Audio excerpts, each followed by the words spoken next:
Good afternoon, everybody. It is Friday, March 15th, 2024. This is a regular meeting of the Commissioners of Rehoboth Beach. We're live at City Hall Commissioners Room on the second floor in City Hall. I'd like to call this meeting to order at exactly 2 o'clock p.m.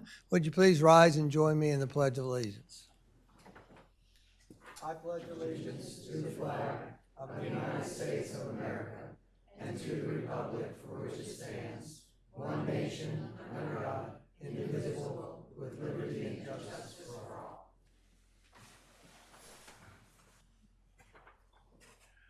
Thank you. We'll start it off with roll call. Commissioner Don Preston. Here. Commissioner Tony Sharp. Here. Commissioner Ed Chernowski. Here. Commissioner Patrick Gosset. Here. Commissioner Tim Bennett. Here. Commissioner Bunky Markert. Here. And Mayor Stan Mills. We have a full complement of the mayor and commissioners, and therefore we have a quorum and are able to formally conduct business today. Would like to also identify the staff it takes to run this meeting. On my left is Interim City Manager Evan Miller, and on my right is Alex Burns, our City Solicitor. On my left also City Secretary Ann Womack. Raise your hand there, Ann. And out here in front of me, Keith Banks, Chief of Police. Henry Matlos, our new Public Works Director. And Lynn Cohen up in the front here, our communications specialist. I think that's everybody. I think so. Thank you all for being here. I'd like to remind everybody that for those in person, if you have anything you want to say during a meeting, raise your hand and we'll call on you periodically, see if we can get your feedback and input. I also want to thank those that are watching virtually. This is being live streamed and recorded for your listening pleasure over and over and over again, as you wish. With that, I want to remind everybody that support documents, those are documents that support our agenda items. When they're ready a sufficient time ahead of the meeting, are embedded into the agenda. If you go online to the city's website, go onto their legislative portal, seek out the meeting you want, and you should be able to click and find all the support documents that we actually have in hand that we refer to during the meeting.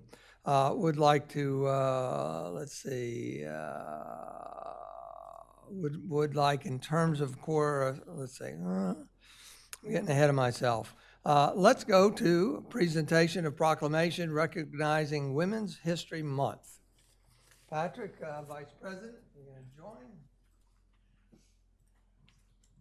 And we like to bring up members of the VIA, Village Improvement Association, to celebrate with us. You, as many as you want.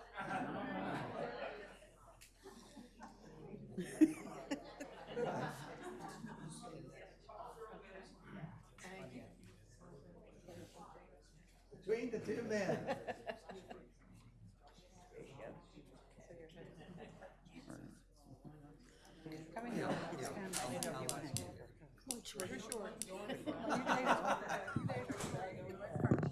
How are you? Does this work for a photograph? No. Ladies, if I could ask you to put together another drill. Come on. Turn sideways. That's it.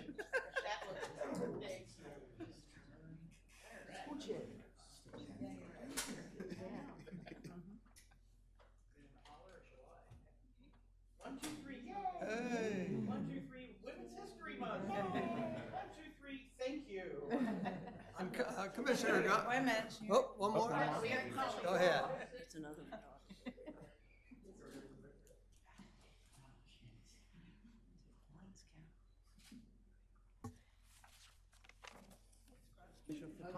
Commissioner Patrick Gosset is our Vice President, and to save my voice, I've tasked him with reading the proclamation.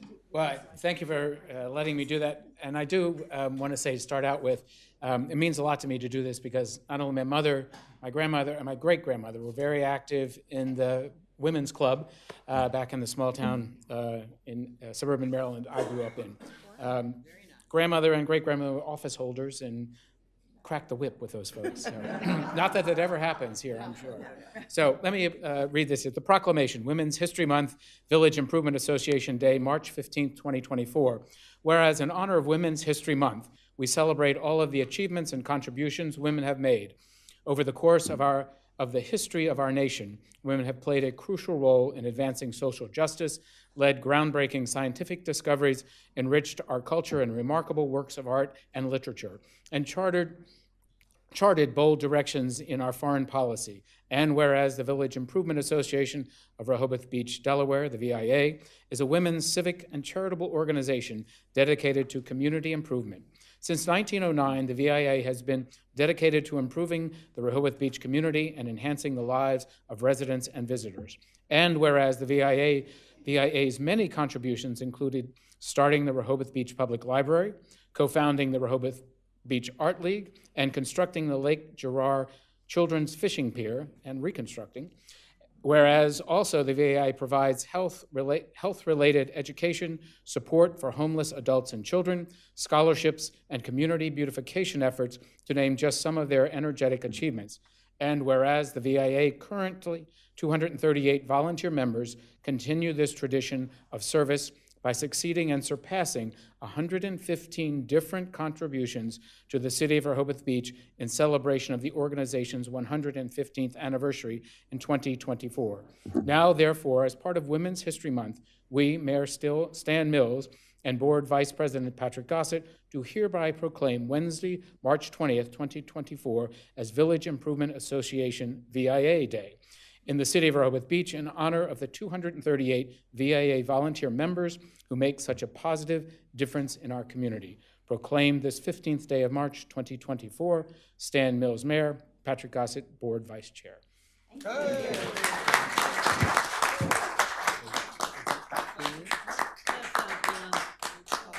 I would like to say that I was honored to be an invitee and speak to this group, the wonderful group.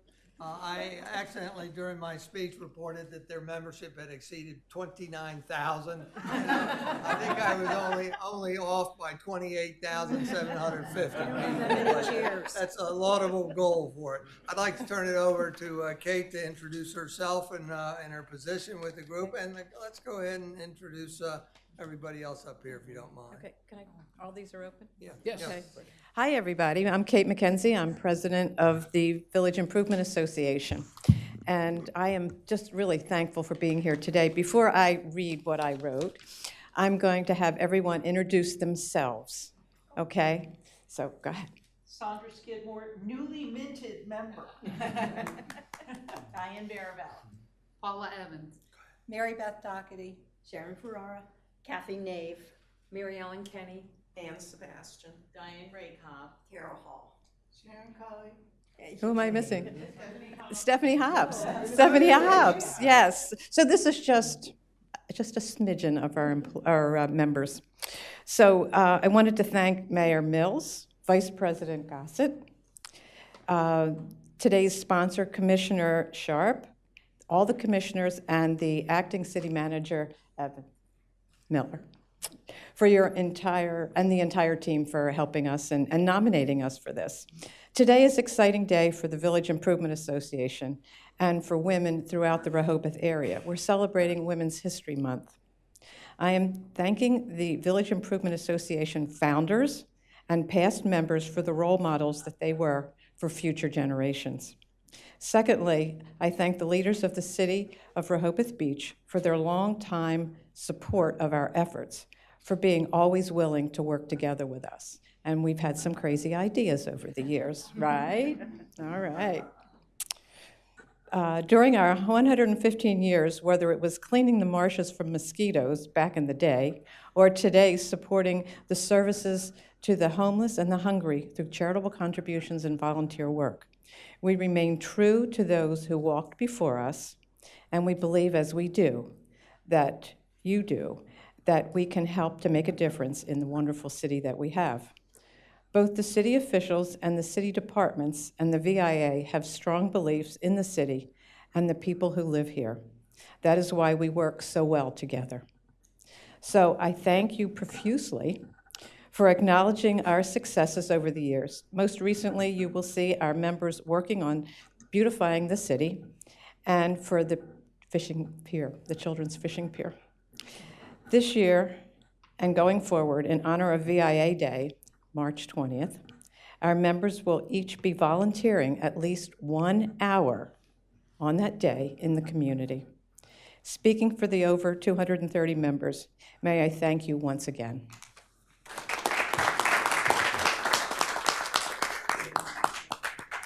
One more photograph. A close-up. Here we go.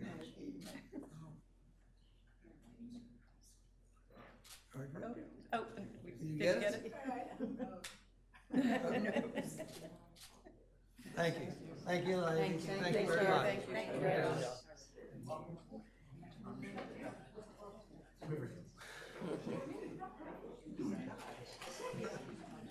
I was in the Joppatown Women's Club.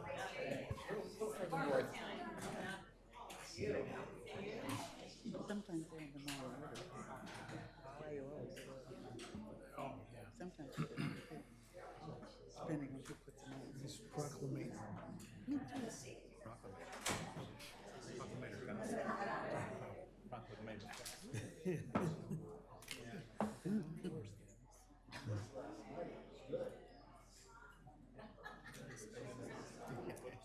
Yes, yes.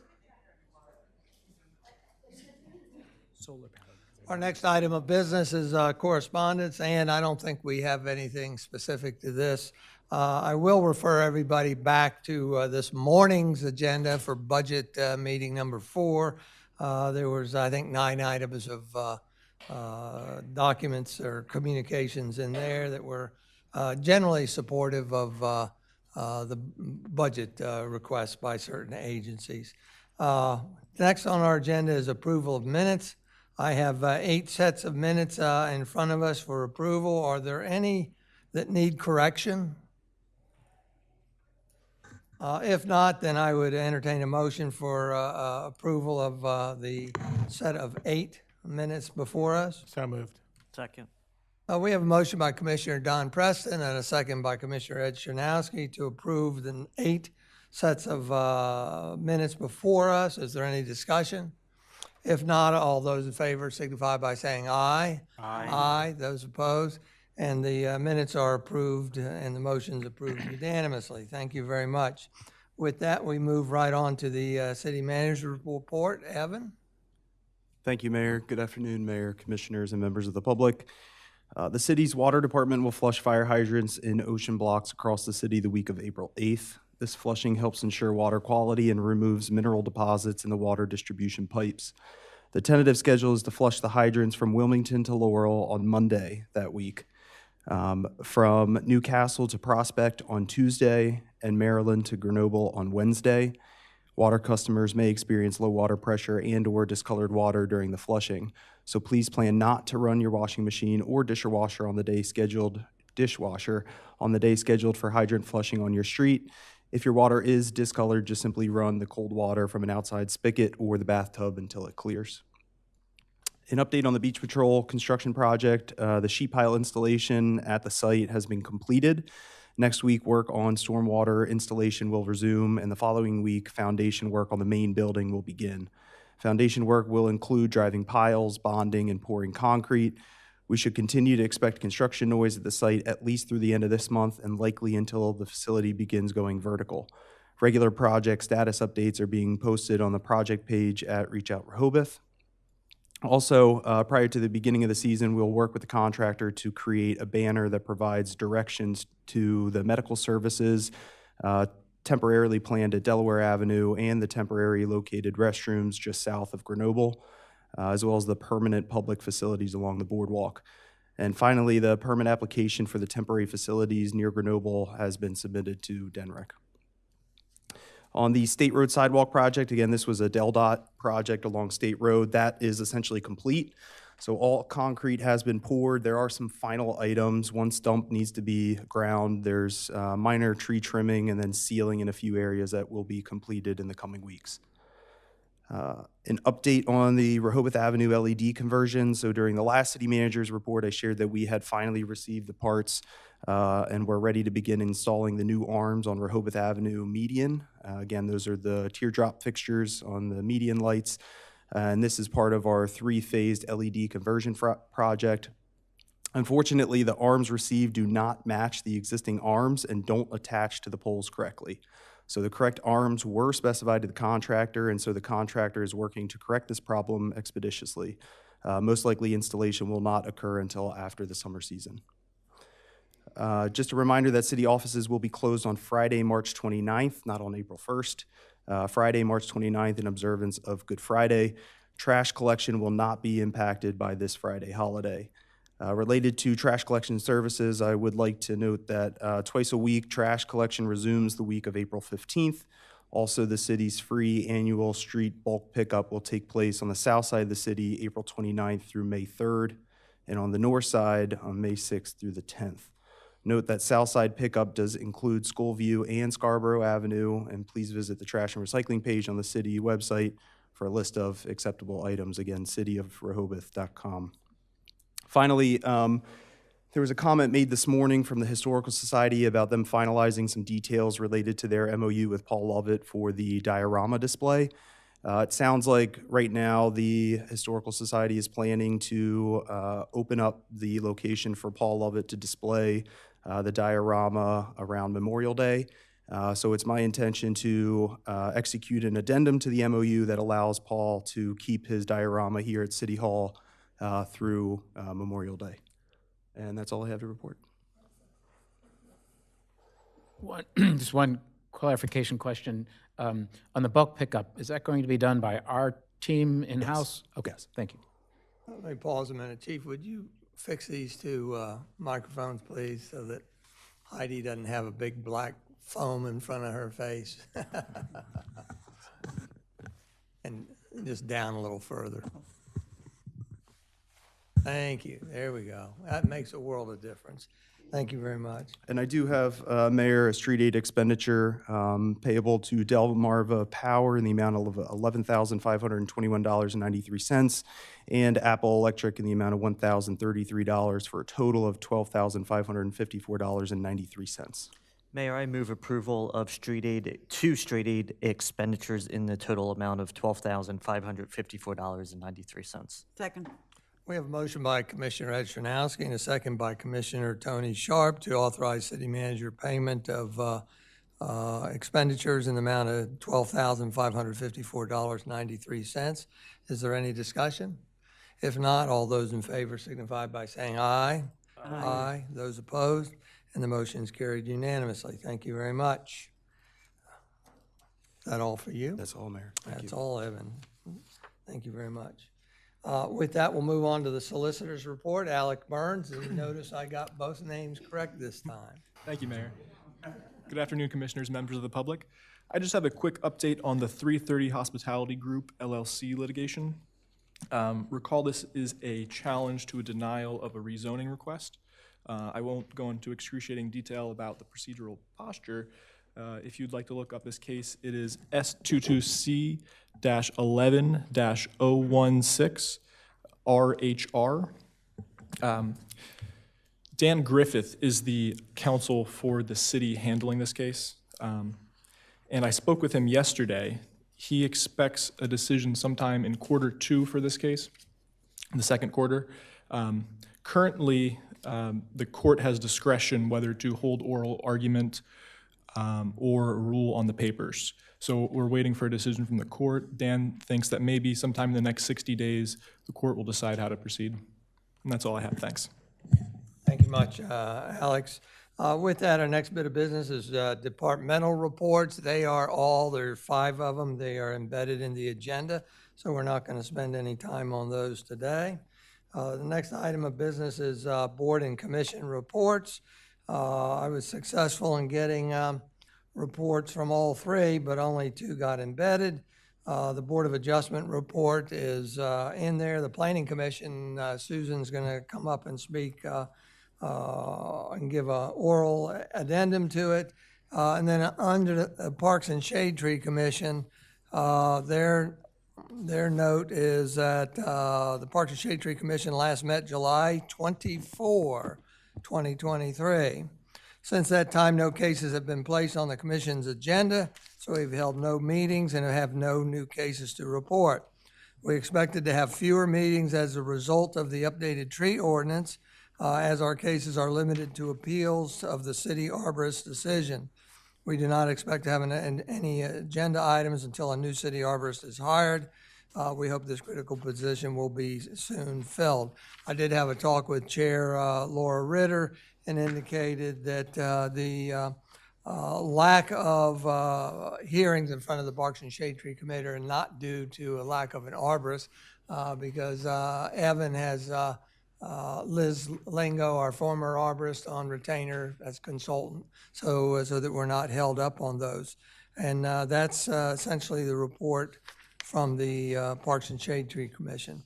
Again, Board of Adjustment is written up and embedded in the agenda, as is Planning Commission. But Susan, do you want to expound on any of that? You feel free.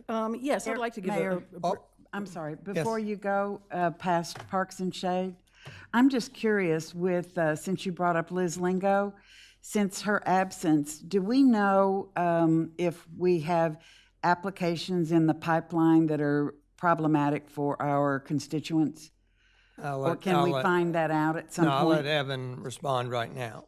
Sure. We're actually in the process of working through several tree permits or permit applications.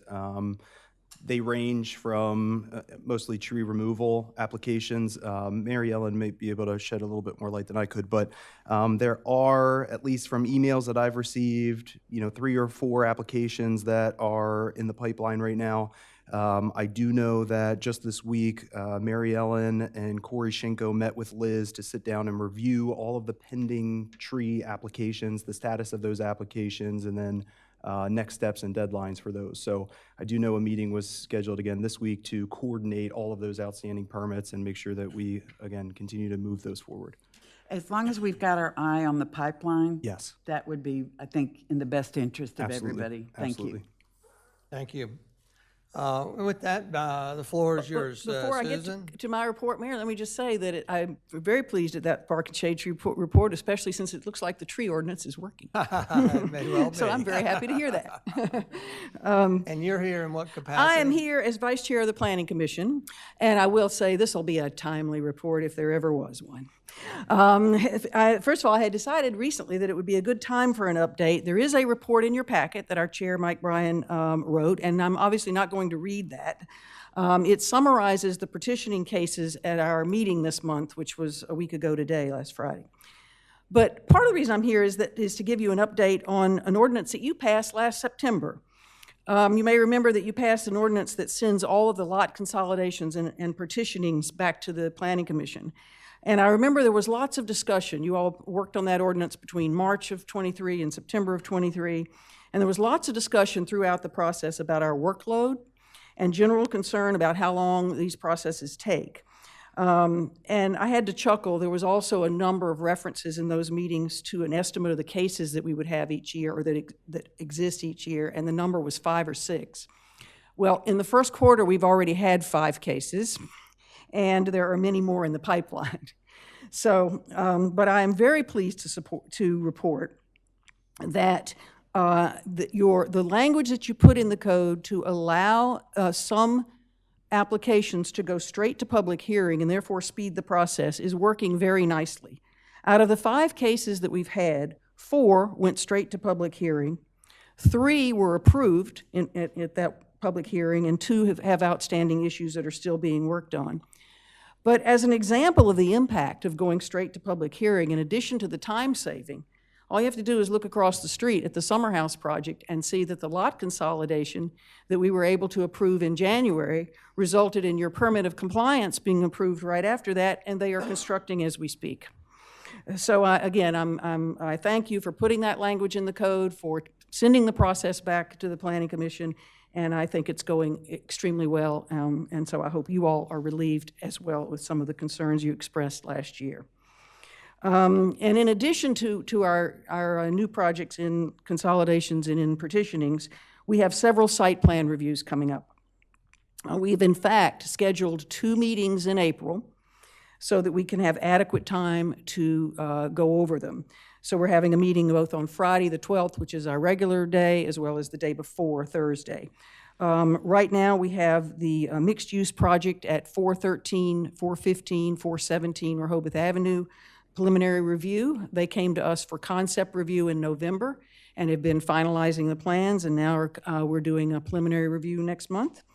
Also, late yesterday afternoon, I was pleased to receive the revised plans for the Bellhaven, and we received the report from Matt Janis and from Wallace Montgomery yesterday as well, so that will be on our April agenda. And I don't want to end this report without making a comment about something I heard this morning that I was extremely disheartened by, which was a statement made by a commissioner calling the Planning Commission obstructionist. I think far from being obstructionist, we are moving business along, and we are doing it very expeditiously, as I hope that this report and our written report shows, and we look forward to continuing doing that. So I think that person must have been thinking of a previous Planning Commission and not us. I will close by saying that the goal that several goals of the CDP involve revision of land use codes and creation of a mixed-use district, and we stand ready to help whenever you want to start working on those. As I do think that has had impact on some of the timing and some of the speed with which the projects can go through, and as I said, we know that's a priority, and we're there to help. Thank you, Susan. Appreciate you coming in person. Yeah. Any questions or anything? I have a comment, and I think it's embedded in there is a question. For the last two meetings, we've had one comment during citizen comment about the Planning Commission costing the city money and preventing us from collecting revenues from large projects. And you mentioned the comment that was made earlier this morning. Same thing, yeah. And I hear you when you're saying that there's not a connection to the current Planning Commission with these items. And I guess I'm wondering, where does this undercurrent come from? If you cannot, you can't obviously go forward unless you've got something to go forward with. Right. And I heard you just saying that the Bellhaven came in yesterday? Correct. So can you talk a little bit about, now that you've got something on the Bellhaven, what's the stretch of time that one might be looking at just generally? Well, I don't know that there is a general answer to that because every project is different. I'll say that the ones that have taken the longest are obviously large, complex projects. And the Bellhaven in particular has been through about 4 planning commissions now. I mean, it started some years ago, and then they had to get the LOMAR for the flood map revision. And then I will say that the plans that we got yesterday were plans that were submitted to Building and Licensing in September of 2023, and Matt has been working back and forth with the applicant ever since. And like I say, we got it yet. We can't do anything with it till it reaches our desk. But there are a lot of things that happen before we get it. You know, Wallace Montgomery, Matt working with the applicant to try to get the plans in as good a shape as they can before they pass them on to us. That's not on us. You know, when we get them, the goal is to have them pretty far along, and that work all takes place here. I don't want to stray too much farther from the report, so. Well, I'd like to finish my question, which is nothing more than finding out, is there any streamlining that the commissioners have any authority or any influence on that might be helpful in quickening the pace of some very large projects? Well, not so much the very large ones, but I will say this. For any project. We submitted in January our suggestions for Chapter 236. And one aspect of that is actually related to the lot consolidation and partitionings ordinance that was passed, in that some language was struck from the code last September that limits our abilities to approve these projects. That's the problem with the 2 that are on hold at the moment. And I'm hoping that you all can work through those expeditiously so that we can get back on track. So those are the kinds of things that are in the works. It's just the revisions to the code, but that's the one that affects projects in the timeline, is the language pertaining to lot partitionings. Thank you. We're attentive to that. Thank you, Susan. Thank you for coming. With that, we'll next move to committee reports. You'll notice there are no committee reports in the agenda. However, Tree and Green Infrastructure Committee Chair Commissioner Markert did submit something that we can embed in the agenda afterwards. Do you have any oral comments you want to add to that written report? No, not really, other than just the comment that was made about the extension of the MOU that we have with Mr. Well, that's Lovett. made, Yeah, so we don't need to not you, I'm revisit sorry. that. With the- All yeah, righty. But that was the only. All right. Okay. Thank you very much. Sure. With that, we'll move on to our liaison reports. We'll start off with the Chamber of Commerce. I am the liaison. However, I see Carol Everhart is here. Carol, if you would come up, introduce yourself in relationship to the city and do your thing. Okay, Carol Everhart, Rehoboth Beach, Dewey Beach Chamber of Commerce, and I'm serving as their president and CEO. I believe you have the information in your packet that I forwarded. I especially wanted to make sure that the commissioners were aware of the House Bill 168. So 168 is with regard to short-term rental tax, okay? So if you have a property and you're renting it short-term, this would impact that. Currently, the tax is collected from hotels, motels, and establishments with more than 6 rooms. They're collecting 8%.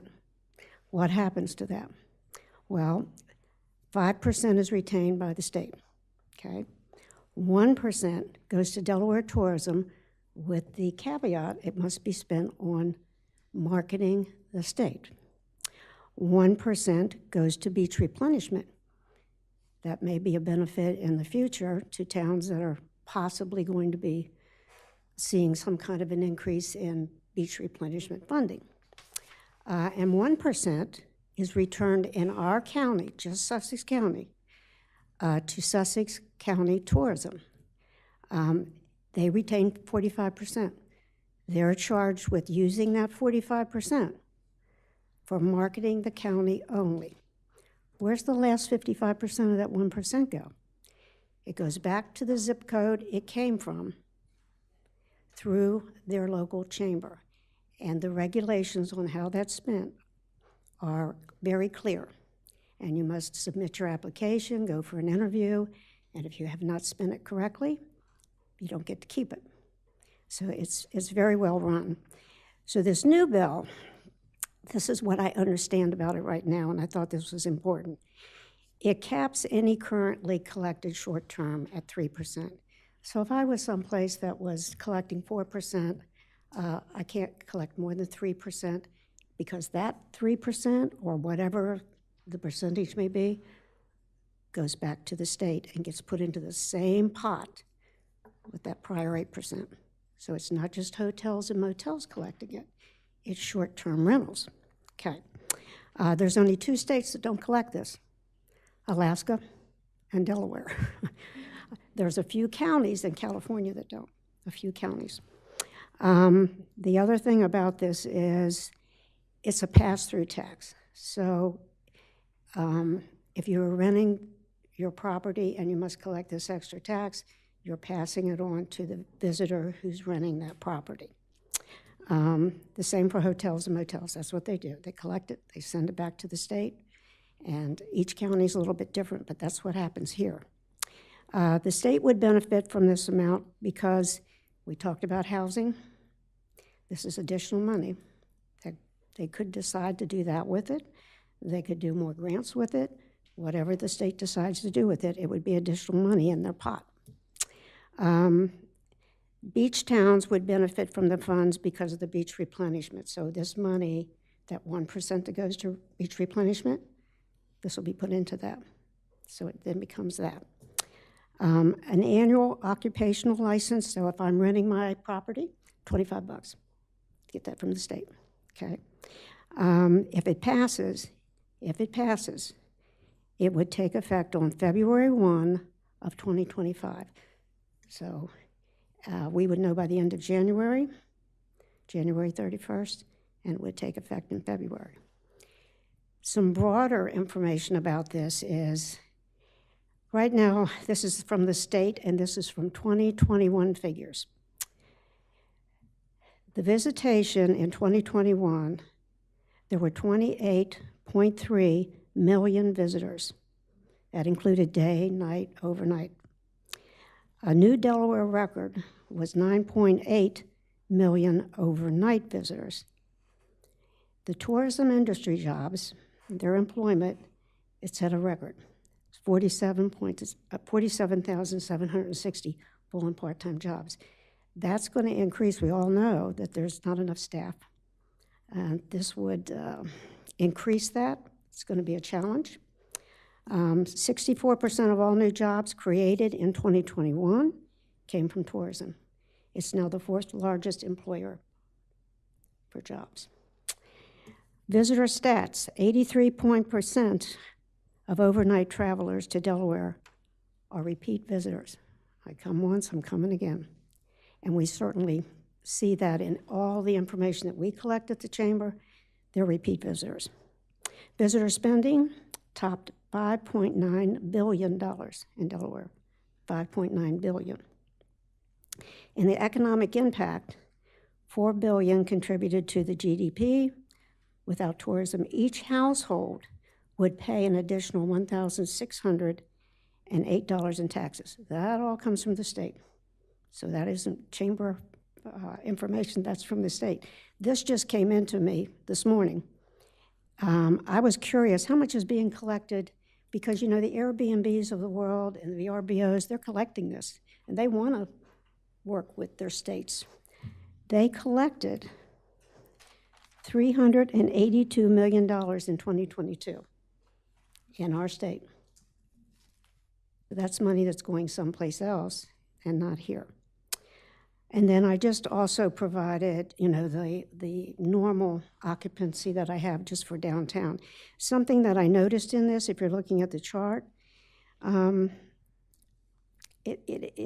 can see the difference between the overall in 2020, in 2019 and today. But when I just look at the local, if I look at Saturdays, it isn't that different now. It isn't that different. Now remember, this is just hotels in downtown Rehoboth.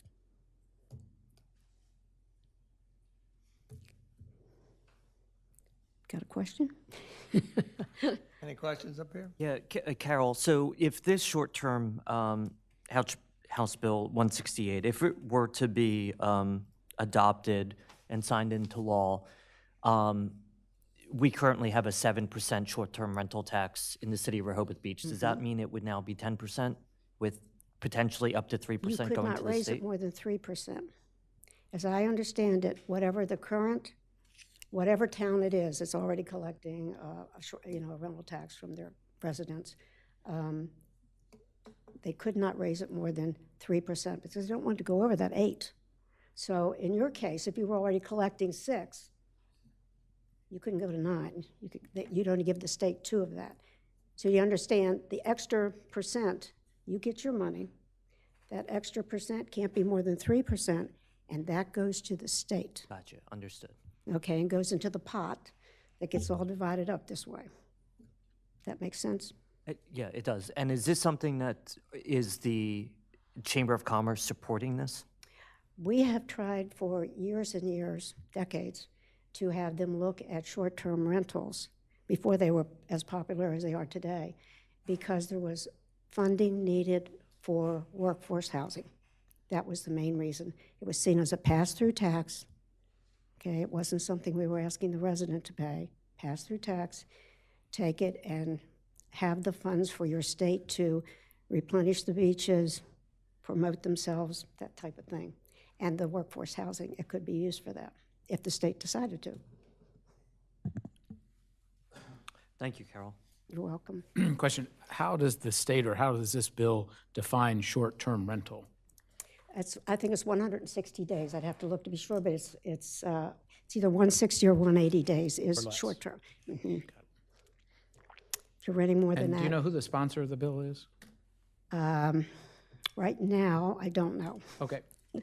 I do understand that it has, I should have brought that. Thought it might come to me, but it isn't. Okay. That it? Just for your information, we are monitoring this through the Delaware League of Local Governments that has a legislative action committee. Sure. And how we usually approach it is we take a look at these bills and say, what is the impact on us? Is it good? Is it bad? Is it indifferent? But and then we usually try to report back to the Delaware League on those impacts so that they can forward those to our legislators. Okay. Thank you, Yeah, Carol. thank you. Carol, Appreciate it. before you leave, the Wednesday, February 2023 to 2024 decreases? It looks that way to me. Now, remember that I'm not following short-term rentals. I was I'm just going, following well, wait a hotels and- minute, let me ask the question. Okay. It says it's for downtown Rehoboth Beach only, and I was just curious as to what you attribute this decrease to. Well, we make a call every single week. So on Wednesday, we make a call to make sure there's availability. It's just hotels and motels now, okay? Or it could be a B&B with more than 6 rooms. We call them. We say, do you have availability? They either say yes or no. If they say no, then we're not going to refer them from the visitor center. If they say yes, then they're going to be referred from the visitor center. So that listing, then when we call the next week, we say, how did you end? That's what you're seeing there. How did you end on Saturday night? So we make the calls on Wednesday to see, is there a vacancy? Are we referring the right people? And then on Saturday, the next week, we say, how did you end on Saturday? Thank you. Okay? All right. Thank you, Carol. With that, we'll go to the next liaison report for the Rehoboth Beach Historical Society is Liaison Bunky Markert. I don't know if you or Heidi's going to speak, but go ahead. I mean, I didn't have anything beyond the liaison report. Is that what you're asking for?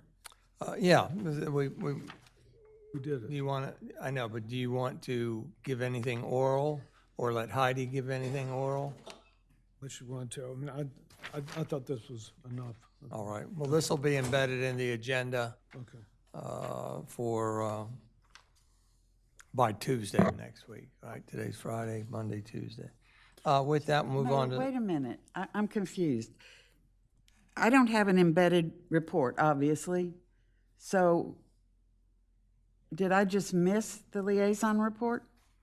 Did I just miss it, Bunky? I can give it. I'm happy to give it. I just thought we were including it, so I didn't give it, but I mean, yeah. got a hard copy today. Well, Oh, the pass outs, never mind, never mind. Typically, though, liaison reports are given orally. Yes. So if you don't mind, would you I'll do mind? it. Go ahead and Yeah, read it. I'm happy to do it. No, I'd just say that there was, since our last meeting, there hasn't been another board of directors meeting for the Historical Society, but there is one scheduled for the end of this month at March 25th, and they are planning to have 5 members of the public, to attend, or being invited and plan to attend. And I was just saying, in the meantime, I was informed that the memorandum of understanding that they talked about at the last meeting has been crafted, containing terms agreeable to both parties and signed by Mr. Paul Lovett, so that the diorama will be placed in the upstairs exhibition area beginning on Memorial Day, May 24th, 2024 through Labor Day. And that MOU will apparently be finalized at the board meeting. However, I've been given assurance by Heidi that it's expected to be approved, so it's not like, anticipated or anything. And then I mentioned that this may affect our MOU, but then Evan updated us about that being extended.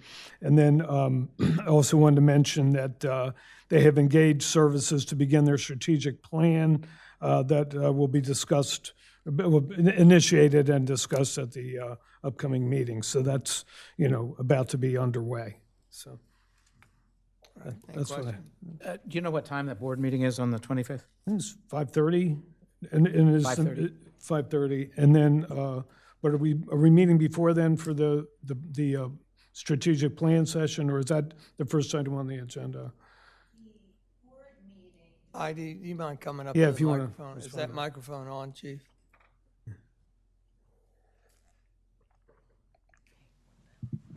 Thank you. Thanks. Heidi Nastrom-Evans, the Director of the Rehoboth Beach Historical Society. The board meeting begins at 5:30.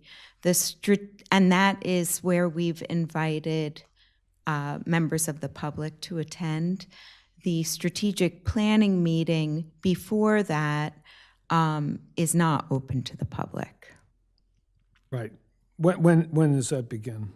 That begins at 4. At 4. So board members will be staying from 4 till 7. Okay, Thank you, Heidi. Thank you, Bunky. okay. Appreciate it. Mayor from Main Street, Dan Slagle is here. All righty. And Cindy Lovett. Good afternoon, Dan Slow, Executive Director of Rehoboth Beach Main Street. Good afternoon, Mayor, City Manager, and Commissioners. I'm going to turn it over to Cindy Lovett because she's got to get ready for a dance tonight, so I'm going to have her speak first. Hello, everybody. Yeah, the dance is tonight. We are very excited.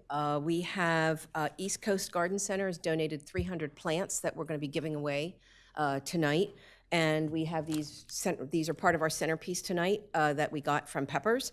We accidentally fell onto St. Patrick's Day weekend, which we didn't know, so now we're embracing it because we now have flashing green lights for at the dance. We also got the Boardwalk Plaza, the Admiral, Coast, and Belmore all donated to us either 1 or 2 nights that we're going to be having a silent auction on, which we're very excited about. Dogfish Head donated the beer, and Bin 66 donated the wine. This is so helpful because then what we do is we just ask for a donation, and people are so generous. They'll drop in a 20 and get a beer, so it's really helpful. Volunteers bake desserts, so we will have a huge table of yummies tonight. So that's exciting. As far as Bloom is, the last Tuesday of April, we'll be removing the flowers, the pansies, and we just had a whole bunch of deadheading going on. The rain has just beat up the flowers, but they look a lot better now, thank goodness. And the first Tuesday of May, we'll be planting the annuals. So that's a report on that. And then since Susie Martin couldn't make the meeting, I want to give you a quick update on the post office project. We have to be patient. It's going to take a while, but we are pushing this through. We had a great meeting on February 28th at the post office. And other than our group, we had Emily Watley, Architectural Historian, Delaware Division of Historical and Cultural Affairs, and Dan Parsons attend. We got a tour of the post office. I have to tell you, it's really in need of help. The mold in the basement, there's a leak in the roof that apparently was patched that didn't work. So, we have to get this. First step is to get us on the National Registry of Historic Places. Then we get an preservation architect to come in. If anybody knows one who's retired or would be interested in working pro bono, please send them our way, because that's our next step, is to get someone in there, and then we start the fundraising and moving forward on the project. If anybody doesn't know, one of the coolest things is there's a bomb shelter in that basement. And it's really amazing. I mean, the concrete pillars are like this big, the ceiling, it's really super cool.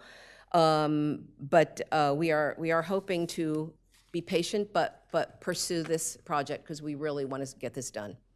Any questions? Okay, I got to go downstairs. Oh, that's our flower. Okay, see y'all. Thank you.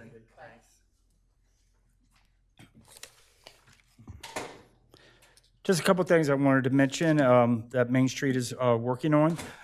Just wanted to bring up our spring events. We had the Gumbo Crawl Saturday, April 6th from noon to 4. At this point, we've sold over 700 tickets for the event, and we're selling 1,000 total. Okay. The Runway 2024 Fashion Show is Sunday, April 21st, 4:30 to 7, and tickets are available in Eventbrite and at the RBMS office. Margarita Crawl is Saturday, June 1st from 1 to 4, and we haven't started selling tickets yet on that till April. I have emailed information to with the dates, time, and expected participation about our spring events to the police department. So out of respect, I think it's important for you to know all the information I have emailed, everything. With our conference room now available, we are making the space available for residents and downtown merchants for meetings. We're asking them to call and get on our schedule. It accommodates about a maximum of 20 people. RBX is offering this as part of our ongoing efforts to serve our community, our city community. Big news I'm very proud of to announce today that the National Main Street has recredited process required for all applicants to perform a complex self-assessment. RBS has expended approximately 30 hours of work to complete this process. As a result, we are pleased to announce that the National Main Street across the country has awarded us recreditation for 2024. So we're very proud. And I want to thank Jerry Philbin for his help for many hours. So we're very proud of that. It was so complex. We had 5 accredited Main Streets in the state of Delaware, and now it's down to 4 because it's just very time-consuming. So I'm very proud that we met all the criteria that it was expected. Our strategic plan, we are implementing our 2024 work plans to begin addressing our 3-year plan. I have a process report at our next commissioners meeting in April of how far we're coming along. It's right there. I did want to mention something. I attended the Southern Delaware Tourism meeting yesterday in Lewis. According to them, we are expecting 40% more Americans to travel this summer. So just thought it was good news to let you know that we're expecting to be very busy. I am meeting with the owners of the merchants downtown, with the owners to express that we do have an opportunities page on our website and a communication board out front to help get them help for the summer. So it's an opportunity for us to help them. Is there any questions? Thank you very much, Dan. Thank you. Thorough job. We appreciate you and work that everybody does, Thanks. including past board members. Thanks, Dan. Mayor, I have nothing new to report from the Cape Henlopen Senior Center. Nothing new, and anything from the public library? Yes, we have Lauren McCauley here with us today. Would you like to give us a quick update? So first off, I was happy to see the VIA get honored today, and I wanted to thank them because they helped us out with our event last Friday night. We had an Oscar party, and they served the food and refreshments to everyone. It was a big success. We had over 50 people there, and everyone had a good time. Also, just wanted to update on the library and the building itself. We have been holding interviews for a new events coordinator, and we're hoping to have a new person hired by the beginning of April. We've been still having ongoing issues with our heating in the building. We have temporary heaters installed downstairs that have been keeping the building warm, and hopefully that'll be less of an issue as it gets warmer. But then our upstairs unit broke down at the beginning of March too. So thankfully, we were able to get that fixed, but we definitely need renovations done on the building as a whole to adjust issues like the heating, because these have been ongoing issues that need to be resolved. So, all right. Yeah. Anybody questions? Thank you. If I may, just a further update. Yeah. The other, but maybe, thank you very much, Lauren, that could be prolonging this is that, just an update, the city has been working with the library for several months on an agreement to transfer the deed restrictions currently on Lot 76 to Lot 72 and 74, which will continue to provide library services to the residents of Rehoboth Beach. The deed restriction transfer is in the hands of our city solicitor, who's working on it, in the process of redrafting that document. And I just want to be clear that the existing deed restrictions will be unchanged. The key elements of that document are: 1, the library will lease the portion of the structure on Lot 76 offering non-library services, and this rental income will be used to cover staffing and operational costs at the library building located on 72 and 74. And not that this would happen, but you have to be prepared should the Library Board of Commissioners vote to cease to operate a public library on Lot 72 and 74 in the city. Both parcels of land and existing structures shall immediately and automatically transfer in fee simple ownership back to the city of Rehoboth Beach. So that's where we are, and it's Alex's good hands to make my words into a much more lengthy legal document. Thank you very much. With that, we're going to move on to the first item of old business. Consider the draft fiscal year 2025 annual budget, including the capital improvement program as presented by Interim City Manager Evan Miller, including but not limited to any additional adjustments in revenue and expenses, capital improvements, projects, and contributions. I want to be mindful that this is actually budget meeting, or the sixth time we've talked about the budget. We had 5 special meetings targeting only the budget starting 2 months ago, January 19th. So we had the following meetings. January 19th, so say mid-January, first week in February, mid-February, first week in March, mid-March, which is today.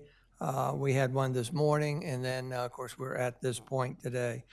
This point today, we are anticipating votes to try to settle and confirm the budget. We've had a lot of robust discussions over those 2-month period of time to bring us to today. The order of sequence I would like today that we came out of this morning's meeting would be, you see a number 1, 2, and 3 in the agenda. I anticipate first taking a look at the wastewater sewer service charges, see if we want to make any changes there, and then approaching the considering amount of contributions, if any, to be distributed to the 4 agencies. We will talk about each agency independently, separately, and then from there, we will be talking about whether we want to support a property or residential tax increase or not. If needed, number 4, we would take a look at the balance fund and confirm or not, do we want to take money from that or leave it alone? And number 5 on the agenda is actually number 3, consider adoption of city budget as a totality for the fiscal year April 1st. So with that, and we will ask for public input for each of those 5 separate topics there. So you all will have the opportunity. Do want to remind everybody that we have very good ears and heard everything that was said this morning and in past meetings. So you can certainly be repetitive if you want. I don't know that it gains any points or not, but we have heard you, and this is very serious business. With that, we want to take a look at number 1, which is consider. Mayor, question. Yes. You just made reference to, in item 2, to the 4 groups as agencies. Are they agencies? Organizations. Okay, thank you. I just wanted for the record to be clear. Floats your boat, yeah. So we're going to look at number 1, consider an ordinance to amend Chapter 220 of the Municipal Code, Section 27, titled Sewer Service, change to customers inside city. I'm going to turn it over to Evan. If you could include a explanation of this and also a brief clarification of how we got maybe the 28%, but also we had discussed 21% in the past. Sure, thank you, Mayor. You're testing my recollection here. We have talked about increasing wastewater metered sewer for a few meetings now. The current rate for metered sewer is $14.70 per 1,000 gallons. At one point, we were considering a 21% increase, which would have brought it over $17 per 1,000 gallons. That rate was consistent with what the Abrams Group had projected around the year 2025. And then there was some discussion at a budget meeting about going slightly higher to a 28%. I can't recall the exact reasoning behind that, but again, knowing that at least if you look at the CIP, which we've talked a lot about, the future out years, the significant capital expenditures that we're going to have in our capital budget for the wastewater treatment plant, and additionally, as we consider and continue to consider a fund balance policy, making sure that we have adequate net position available in the enterprise fund for wastewater. It was ultimately, I think, discussed to increase up to 28%, and that would reflect $18.81 per 1,000 gallons. So before you is an ordinance to amend Chapter 220, Section 27 sewer charge. Again, that just reflects the increase from $14.70 to $18.81. Projected revenue for that increase is $791,000. Again, that is reflected in the budget document that has been presented for at least the last 2 or 3 budget meetings. The need for this increase shouldn't be a surprise because we have talked about it in the past. I just want to remind everybody, if they looked at the capital improvement program budget for this year for the wastewater is $3.4 million. Next year it's $6.5 million, almost a doubling, and the year after that it's almost $6.7 million. So we've got some substantial infrastructure improvements to deal with there. Again, we had a meeting this morning. We've talked a lot of this out, substantial discussion there. If we seem to be a little brief today, it's because we did have that meeting, and you might want to go back and listen to some of those explanations, although explanations for how you're voting today, I think are still warranted if they could perhaps be abbreviated, which is probably the hardest thing for me to adhere to at this point. But would anybody like to start off a conversation on this proposal in front of us? Mayor, I also just think it's important to note for the public that not only have we talked about this extensively over the past few meetings, this was also contemplated in the original utility task force by the Abrams Group many years ago. So it shouldn't be a shock that it was coming. And if I could just add one thing as well. So, recently we have gone back and re-reviewed the Abrams report, especially in light of the last meeting and the discussion about the 28%. Again, the $17 that we were originally discussing and now a little bit higher to $18.81 was consistent with 1 year of the projected increase from the Abrams Group. Those who are familiar with the rate study or recall the discussions about the rate study, there was some consideration to have a significant increase over a 4-year period. And the purpose of that is to not incrementally adjust rates every single year. So in going back to the Abrams report, again, they were projecting based on the capital expenditures that the city should consider going as high as $24 per 1,000 gallons. The important thing to note here is, and that was for 2024, again, over a 4-year period, 2024, 2025, 2026, and 2027. An important thing to note, though, here is that we had a meeting, and Henry and Kevin had a meeting with GHD to talk about the future capital improvement projects necessary for the next phase of the wastewater treatment plant. We were originally, commissioners may recall that the original budget, draft budget, we had roughly $3 million that's included in the CIP now in this year. After meeting with GHD, they came to the conclusion that we would not be expending those capital funds this year, that we would need to, or this upcoming fiscal year, but it would be deferred a year. So just keep in mind that as we go back to the Abrams study, we review that information and plan for the future capital expenditures, that again, as those projects come online and we need to find funding for that, that Abrams Group has projected an increase to cover those expenses as high as $24 per 1,000 gallons. So this is an incremental adjustment that we've made, again, knowing the obligations that we have coming up, and start to that conversation as we begin these discussions, more holistic discussions in April and May.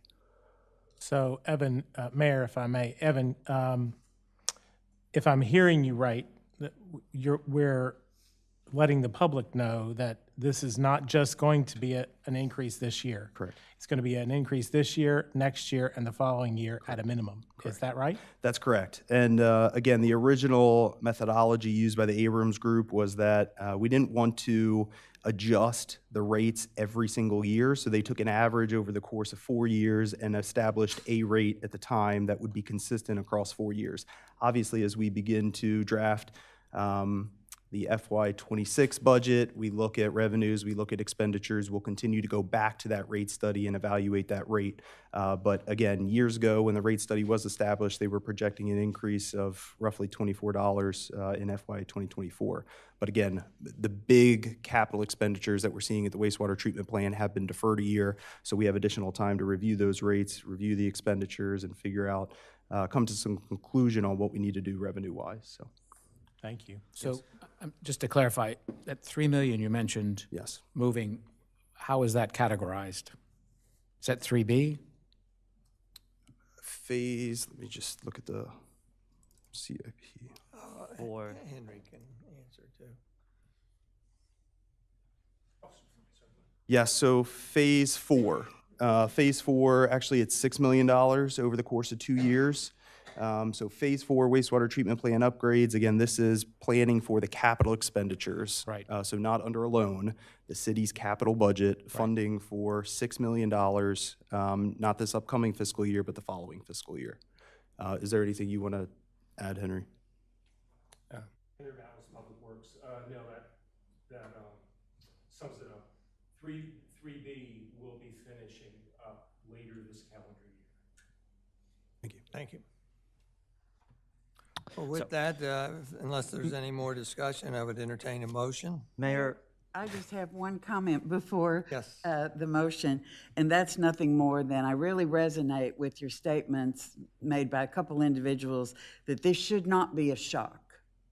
However, when users become aware and are shocked, I implore our communications folks to make sure that we are ready with a clear and simple explanation. I just wonder if anyone, even for the most part, across the board, even remembers what phase 4 is of our long-range improvement plans. So to distill this down into some very easily understood sound bites, if you will, to me is extremely important. Because as you mentioned, this is not a one-year deal. This is a continuing escalation, so we might as well bite the bullet, make sure people are completely re-engaged with this, and do what we have to do. Thank you. Thank you. Could I also ask that the Abrams report, I don't know if it is on the city website now, but if it is, we may want to bring it towards the front a little bit reference more. at least. Yes, yes, we will. Mayor, I move we adopt an ordinance to amend Chapter 220, Article 2, Sewer Service of the Municipal Code of the City of Rehoboth Beach by amending Section 27 relating to sewer service charge for customers inside city, changing Section 1B to read a base volume sewer service charge of $18.81 per 1,000 gallons of metered water of consumption. Second. We have a motion by Commissioner Ed Chernowski and a second by Commissioner Tony Sharp to amend Chapter 220, Article 2, Sewer Service of the Municipal Code by amending specifically Section 27 relating to sewer service charge for customers inside the city, the bill that's in front of us. We'll go to the members of the public, and then we'll come back here for discussion. Heidi, identify yourself and what your relationship is with the city. Heidi Nastrom Evans. I live on Rodney Street, and I pay about $384 a quarter for my water bill. And I'm wondering how much more that will be. And that's not in the summer when I'm watering my plants. It's already very expensive, and I'm wondering with multiple increases where that might end up, because when I get my water bill in September, I'm often, flabbergasted because I'm one person living in a house and I don't use that much water. I don't have an answer for you. I do know that this is kind of like an enterprise fund, right? It should be self-sustaining, so any of the costs and the infrastructure costs, repair costs, maintenance costs, need to be passed on to the user. And I think we've looked at this, and Abrams' report has looked at this with a fine-tooth comb, and this is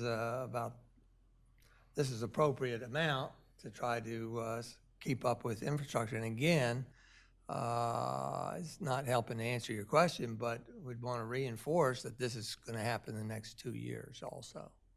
Well, the only way, Heidi and I have something in common, that I'm only one person in a household and I do not use that much water. However, if you look at every single line item of our utility bill, you'll see that it's not the cost of water, it's the cost of the sewer.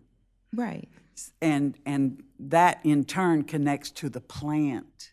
But that's what we're talking about is Yes. the wastewater. Yes. Right. That gets very expensive. Yes, it does, because we have millions of dollars, I think, coming, unless I'm making it too simple, to upgrade our plant. So that's the bottom line. The plant needs to be upgraded. Yeah, phase 4 was Phase 4. 2 year, 3.4, 3.6, was that? And this $13 just million.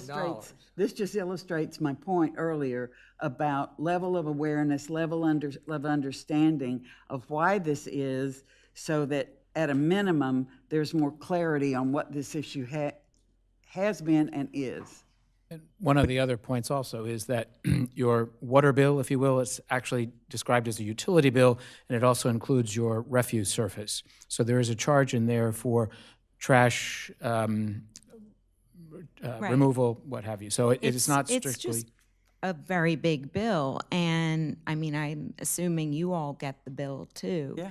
So. And the phone calls. Yeah, it might. I mean, it just all adds up when it becomes, for lack of a better word, the burden of the residents. I can add that you can get a separate water meter. I know.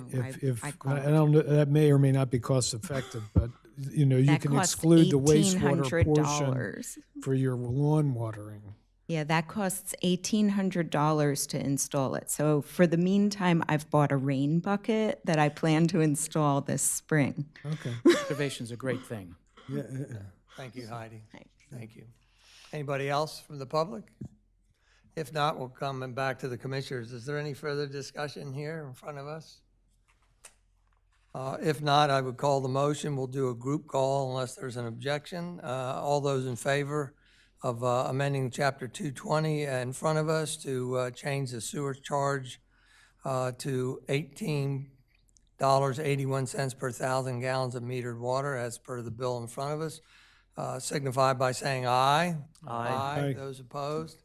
And the bill and increase passes unanimously. Thank you very much. Mayor, when will that go into effect? Do we know?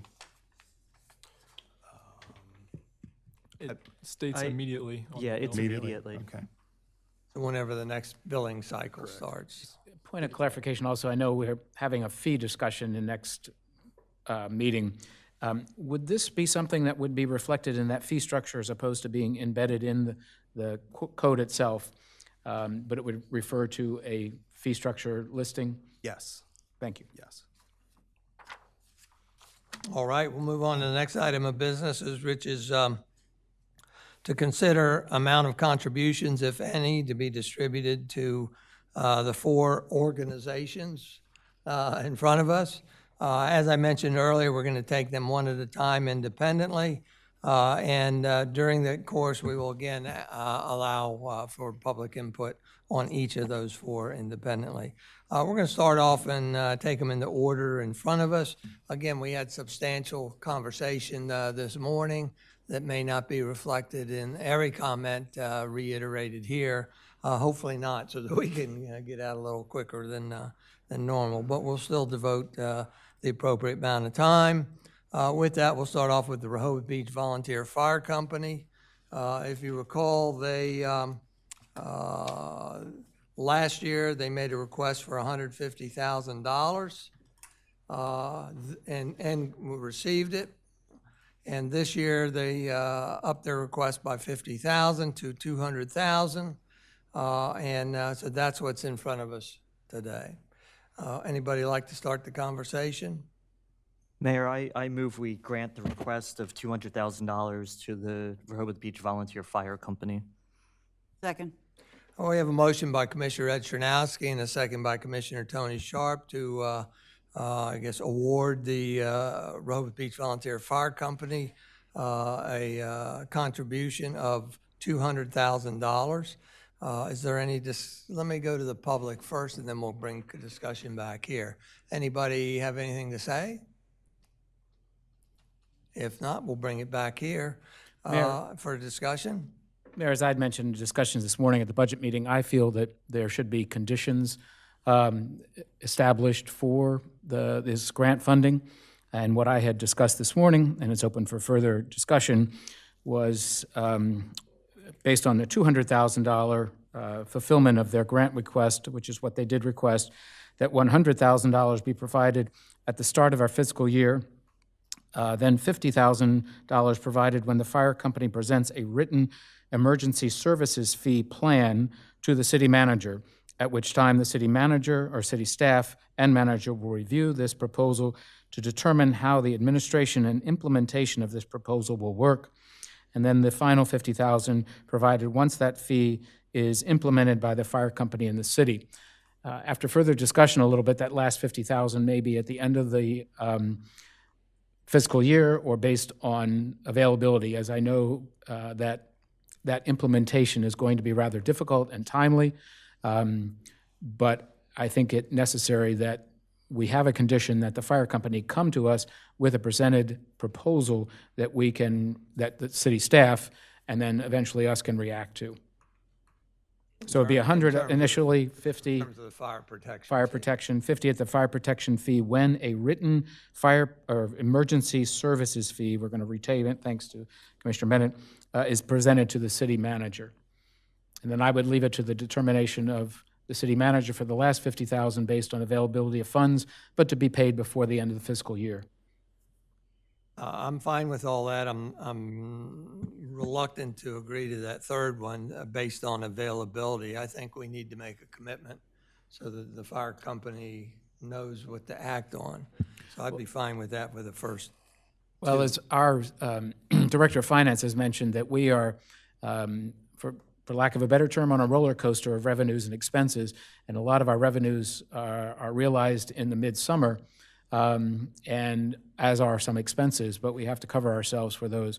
So again, that's why I would leave the flexibility up to the city manager to make that final decision. It's not that we would not pay them, but based on availability of funds, that it's available to pay. Do you propose to do that for the other three organizations? We're not there yet.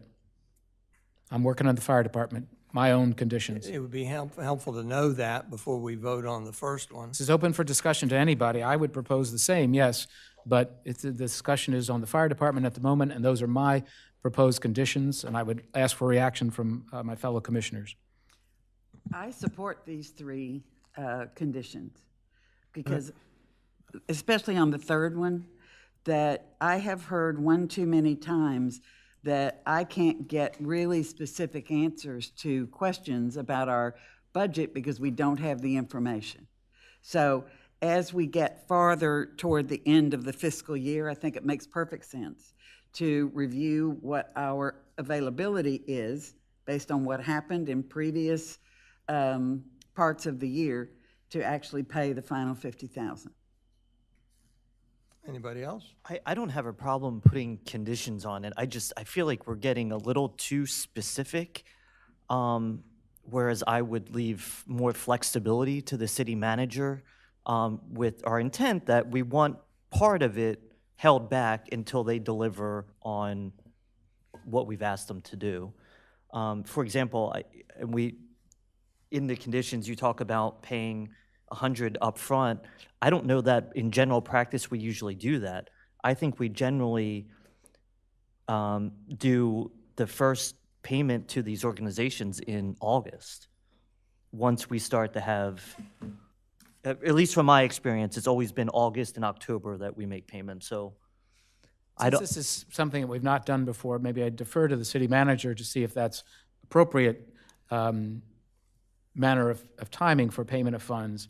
But yet again, I just feel very strongly that there are conditions, and we have to have deadlines, because we are extremely famous for letting deadlines not either be established or letting them slip. So I would much prefer to have a calendar date attached to these. Patrick, when you say 100,000 at the time of the start of the fiscal year, that's our fiscal year, is that correct? That's correct. We're the ones with the money.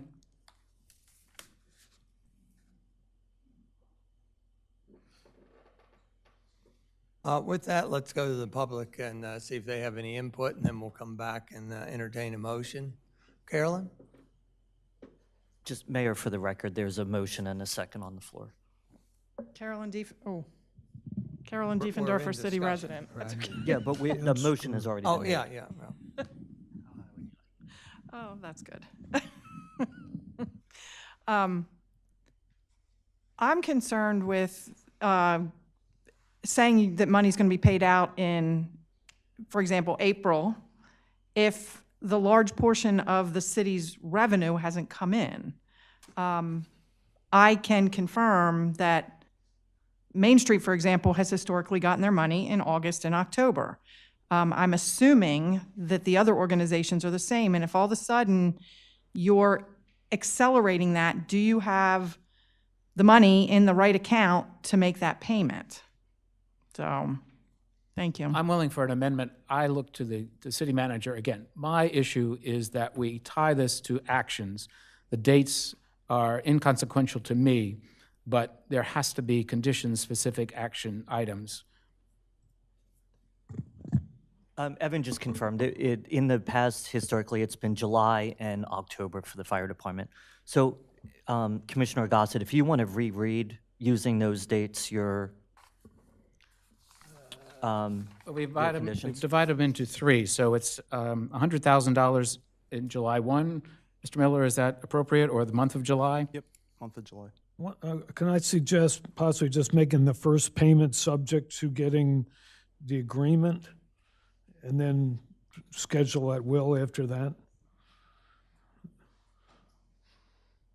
I mean, the idea was basically that we weren't going to make a payment or one of the payments subject to getting the agreement done. But if the thing is, if we're not anticipating issuing the first payment until August, we may be able to do that before we even issue the first payment. I think July is too soon. I would just make the second payment in October conditioned on that, is my suggestion. Okay.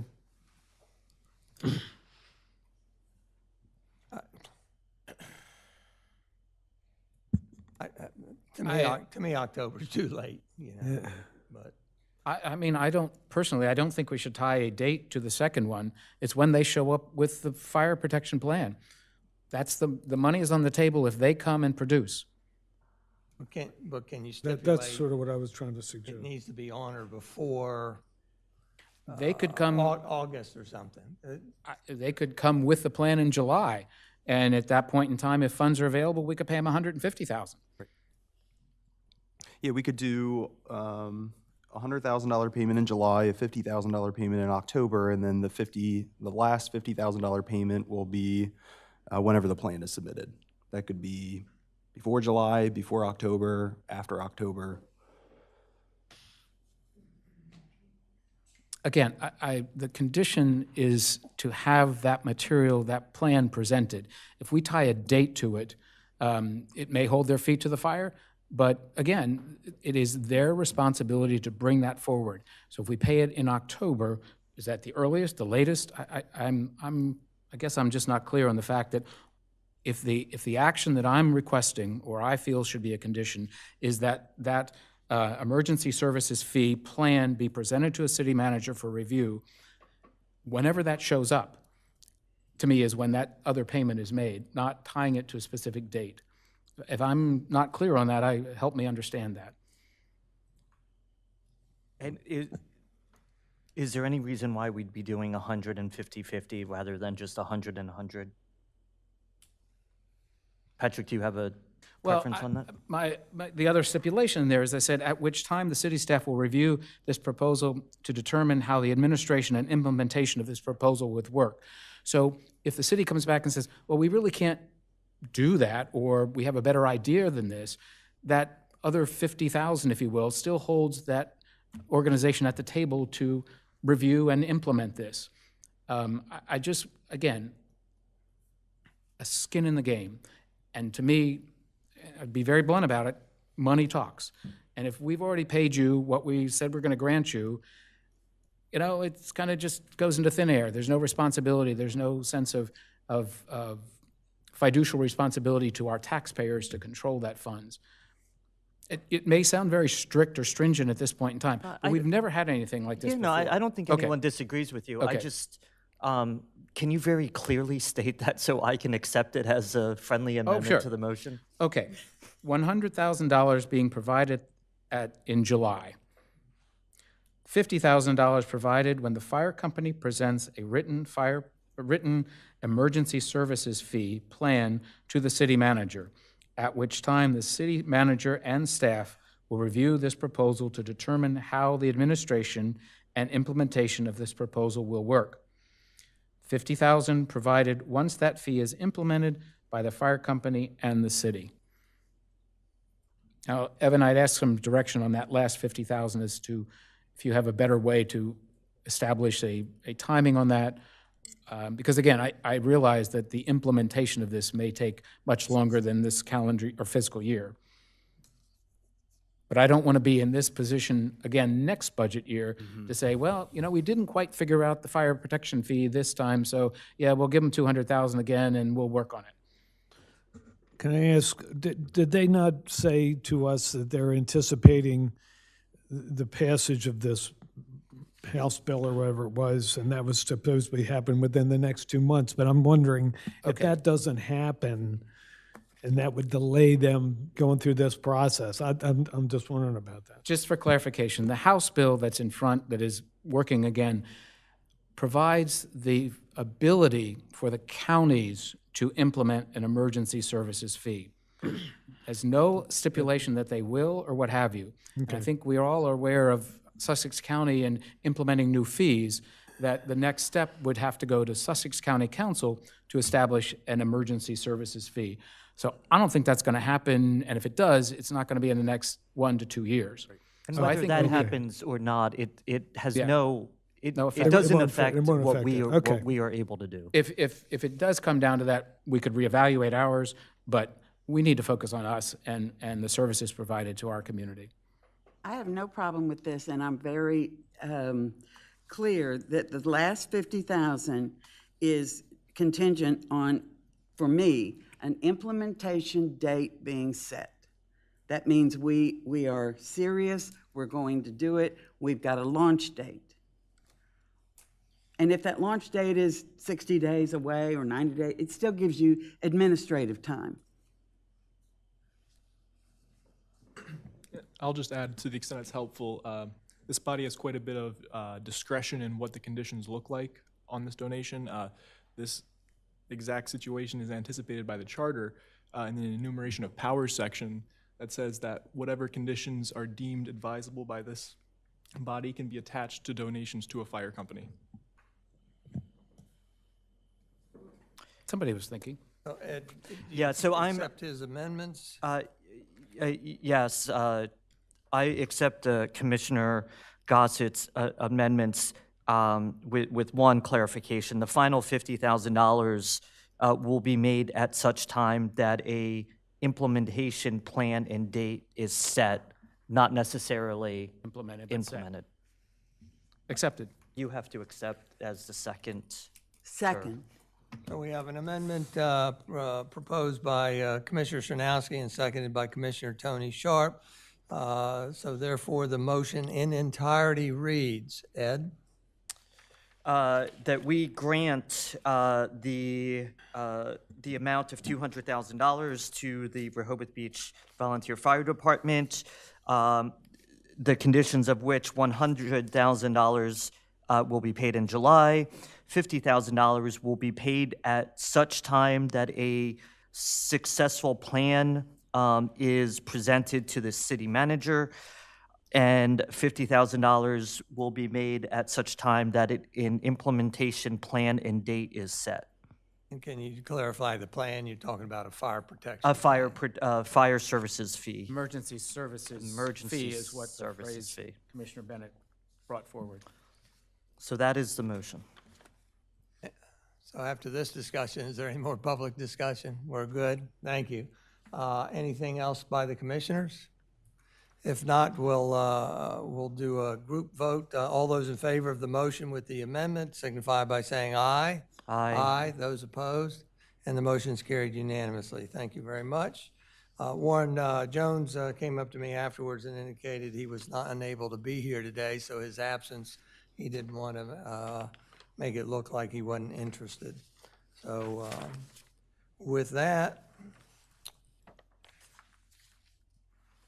we'll move into the third organization, second organization on our list, Rehoboth Beach Historical Society / Museum.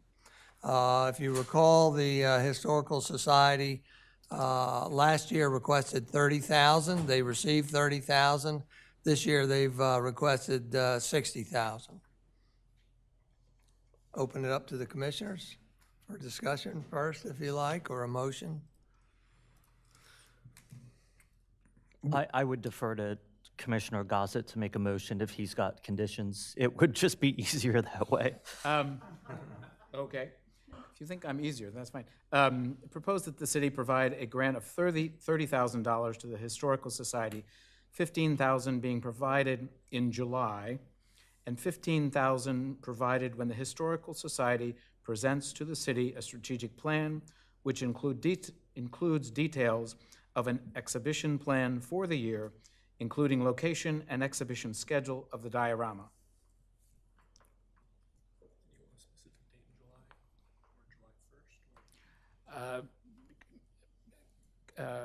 Mr. Miller, July 1st or what date? I'm just curious as to. The previous motion, I think, just said July. July? July. Okay. Sometime in July would. I'll second that motion. We have a motion by Commissioner Patrick Gosset and a second by Commissioner Ed Chernowski to approve $30,000 contribution to the Rehoboth Beach Historical Society with the following conditions. Would you mind? $15,000 being provided in July of 2024, and $15,000 provided when the Historical Society presents to the city a strategic plan, which includes details of an exhibition plan for the year, including location and exhibition schedule of the diorama. Is there any discussion up here? Any members of the public? My only point is I'm going to vote no just because I'm amenable to giving them a little more than the $30,000. Otherwise, are we ready to call the question? No further discussion? All those in favor of the motion signify by saying aye. Aye. Aye. Or let's do a roll call vote. All those in favor, or Don, Commissioner Preston, do you vote for the motion to donate $30,000 with the two conditions? Aye. Commissioner Sharp? I'm a no for all the reasons I stated at our previous meeting this morning, and it is extremely important to me to monitor the conditions if this passes, but for me personally, I've already stated my concerns. All right, thank you very much. That's a no. Commissioner Chernowski? Aye. Commissioner Gosset? Aye. Commissioner Bennett? No. Commissioner Markert? Aye. And the chair votes no. And it's a 4-3, it actually passes, correct? So congratulations to the Historical Society, folks. With that, we're going to move right along to the third organization that has asked for contribution from the city. That's the Rehoboth Beach Public Library. If you recall, the Rehoboth Beach Library last year asked for $75,000. They received $75,000, and they are asking for $75,000 this year. Open it up to discussion among us, and then we'll go to the public.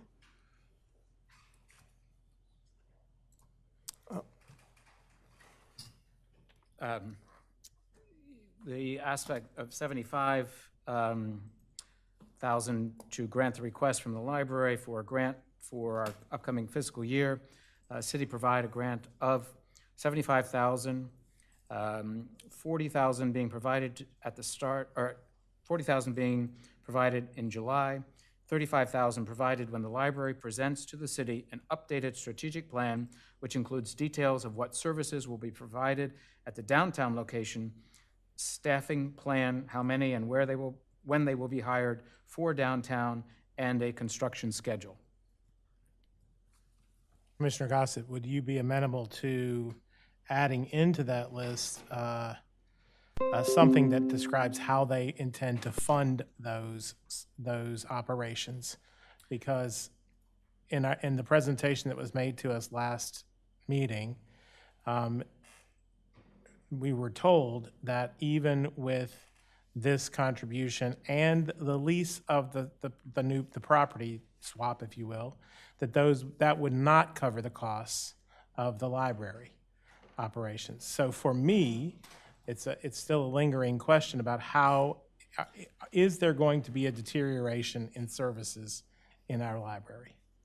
I'd be happy to that, and maybe that might expand on this, but I said that an updated strategic plan, maybe this is separate, which includes details of what services will be provided at a downtown location, a staffing plan, parens, how many and when they will be hired for downtown, and a construction schedule. Under that, staffing expanded to how they will be compensated, or what is the? I think it's more than staffing, right? It's the entirety of the things that you said. So suggest some language for me here. And how the foregoing will be financed or funded.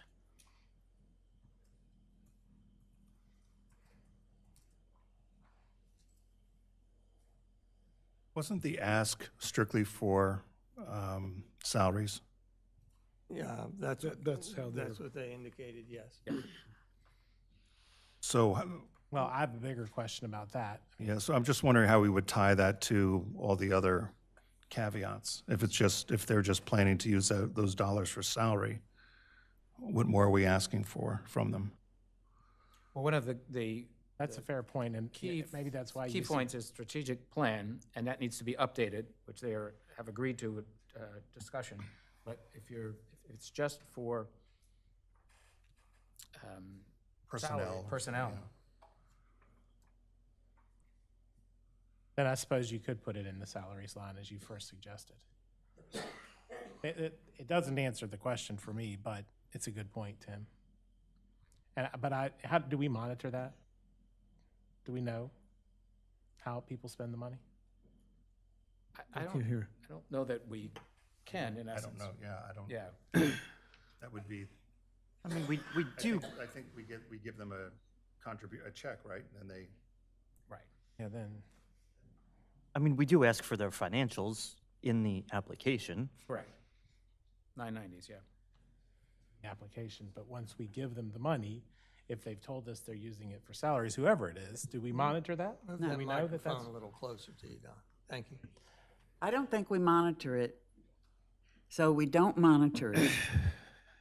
And therefore, in my head, it's very difficult to say what the return on investment is. Mm-hmm. It's a fair point. But that's neither here nor there because we're not monitoring anybody. So Patrick, I just to round out on the change, I would leave it at the bottom and not put it in the salaries line. I mean, they're saying salaries, but we're not limiting it to salaries. We're saying we want to know how our library is going to be operationally funded. Right, okay. I mean, but I'm just make saying, sure that I we're don't not think- having a deterioration in services. That's the point. We want a vibrant library. Right. And not to be, second fiddle, if you will. Right. Well, I mean, I'm just saying, as far as I understand, or have been, told, that they're going to be open this year, and that to me is, they're going to be operating over the course of the foreseeable future, and this grant is to support that. So I understand. Let me be very specific now. But the other things about I think the deliverable is getting an update of the strategic plan. That's more or less what I was interested in. But we can certainly add other things on it. Mayor, before we go to the public, could we just repeat what the motion is? 40,000 being provided in July. 40? 40,000. Okay. 35,000 provided when the library presents, and this is a variation here, presents to the city an updated strategic plan. And to paraphrase here, or not paraphrase, but just say, of including how the operational services of the library will be funded. Perfect. Kind of more compact there. We have a second. Second. We have a motion by Commissioner Patrick Gosset and a second by Commissioner Tony Sharp to award a contribution of $40,000 to the Rehoboth Beach Public Library with the following conditions. If you would read them again. Mayor, just a clarification, the total is 75,000. Correct. Oh, yes. But 40 and 35. Oh. 40,000 being provided in July. 35,000 provided when the library presents to the city an updated strategic plan, which includes details of how the operational services will be funded. Now we'll go to the members of the public. Tom, you were first, and then Susan. Yeah. Just your name and your relationship to the city. Thank you. My name is Tom Wontorek. I'm a member of the library board. And just to clarify, the concern that was expressed about the funding of the staffing and operating the budget applies to the time that we open up a second library. Recall that this money is for a 12-month period, the current period, when we only have the one library, which is the one that we're operating from and will continue to operate from. So we will use the money as we have in the current year to fund the personnel costs of this library during this 12-month period. The strategic plan deals with how we will be organized when a second building is operated, how we're going to staff that, and then we'll deal with how we fund that. And the strategic plan will include those details. Thank you, Tom. Any questions? No, but I do have a comment. Thank you for that. I understand the point that you're making, but my point was actually it does relate to now. Because we have heard now on numerous occasions since I've been a commissioner that the facility is not fit for purpose. When we took a tour, a few of us, Bunky, I know we were on this tour, there were significant electrical problems. I don't know if those have been remedied. We haven't heard that they have or haven't. We've heard repeatedly that there have been heating issues trying to keep the building warm. These are the things that I'm concerned about. We want a fully functioning, fully operational library, not something that's, falling apart or, a risk to the public in any way or the staff. I mean, it's really very basic things that I'm talking about. And it does apply to now, not just the future. Go on. Sure. And just state your name again, Tom.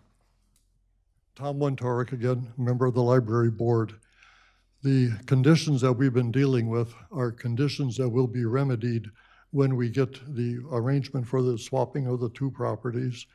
And then we have the ability to start the construction, the redesign and construction and renovations to the existing building and get the 50% state grant and start the construction.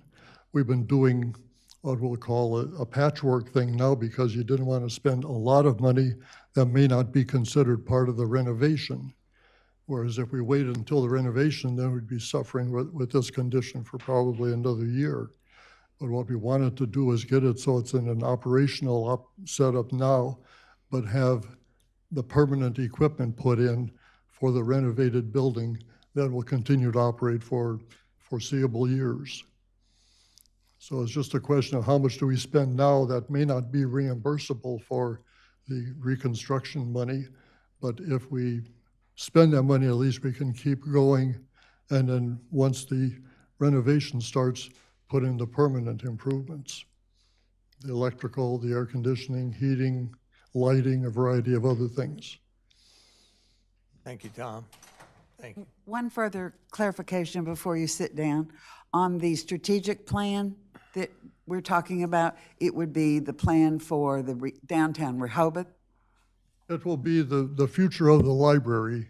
Downtown Rehoboth is included in that. It should also address how we're going to implement the operation of the additional facility once that gets approved. So it's not a strategic plan just for the downtown Rehoboth facility? It will cover the downtown Rehoboth facility, but it's also for the future of the library, as the strategic plan should be, I think. I have the worst time with what I think are yes or no questions.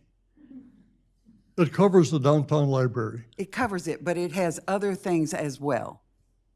The library operation will include 2 buildings. It's just a yes. Yes. Okay. Thank you, Tom. Susan? State your name and relationship to the city, please.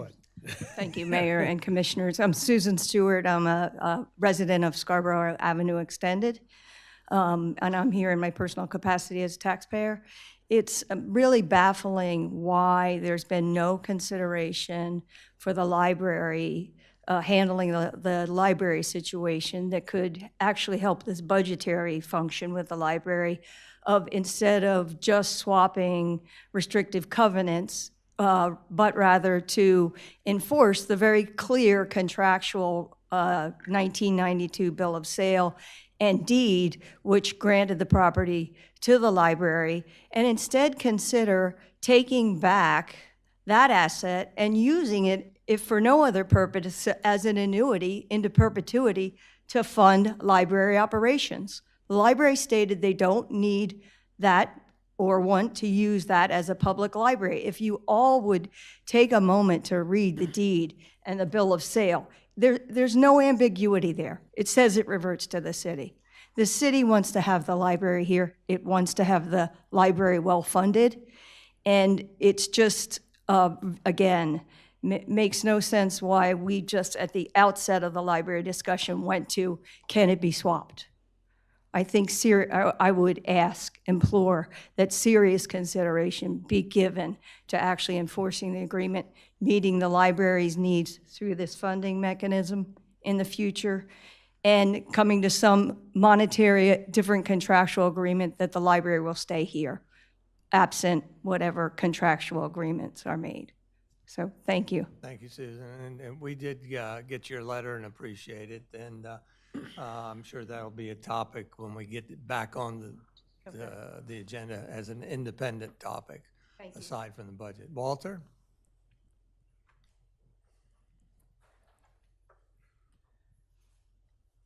Walter Brittingham, 123 Henlopen Avenue. I've walked through the library. I helped build the library as you know it today.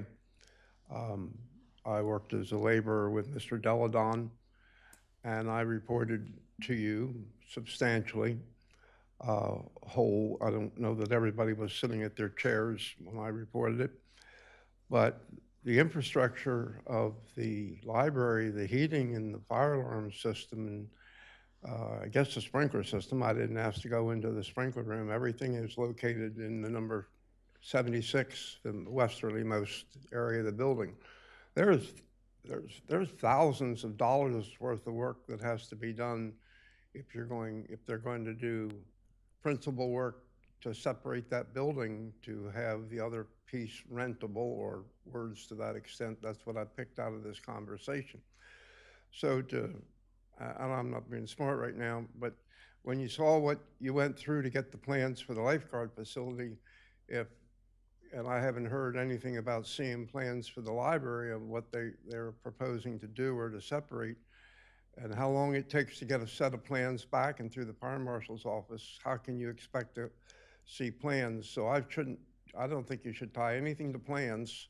If you want to tie something to the principal plan, the emergency plan, that's fine. But I don't see how you should tie anything to the changes, because I don't think you all as a board, and I know what I'm saying right now, but I don't think you all as a board did very good on the library, or excuse me, on the lifeguard station. So how can you know what you're doing for the library? Thank you, Walter. Anybody else? If not, we'll bring it back to the commissioners. Is there any further discussion? Mayor, I'd just like to make clarification. It relates to this and all of the former contributions that we just talked about.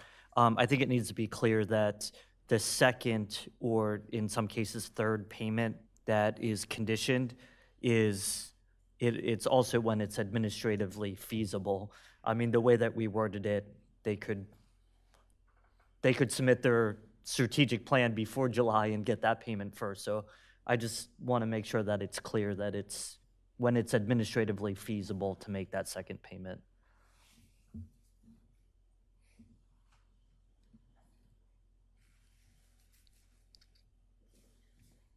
Maybe just, I don't know, simple language, but second payment will be made following the first payment? Are you, or 30 days, 90 days, 120 days, a minimum of?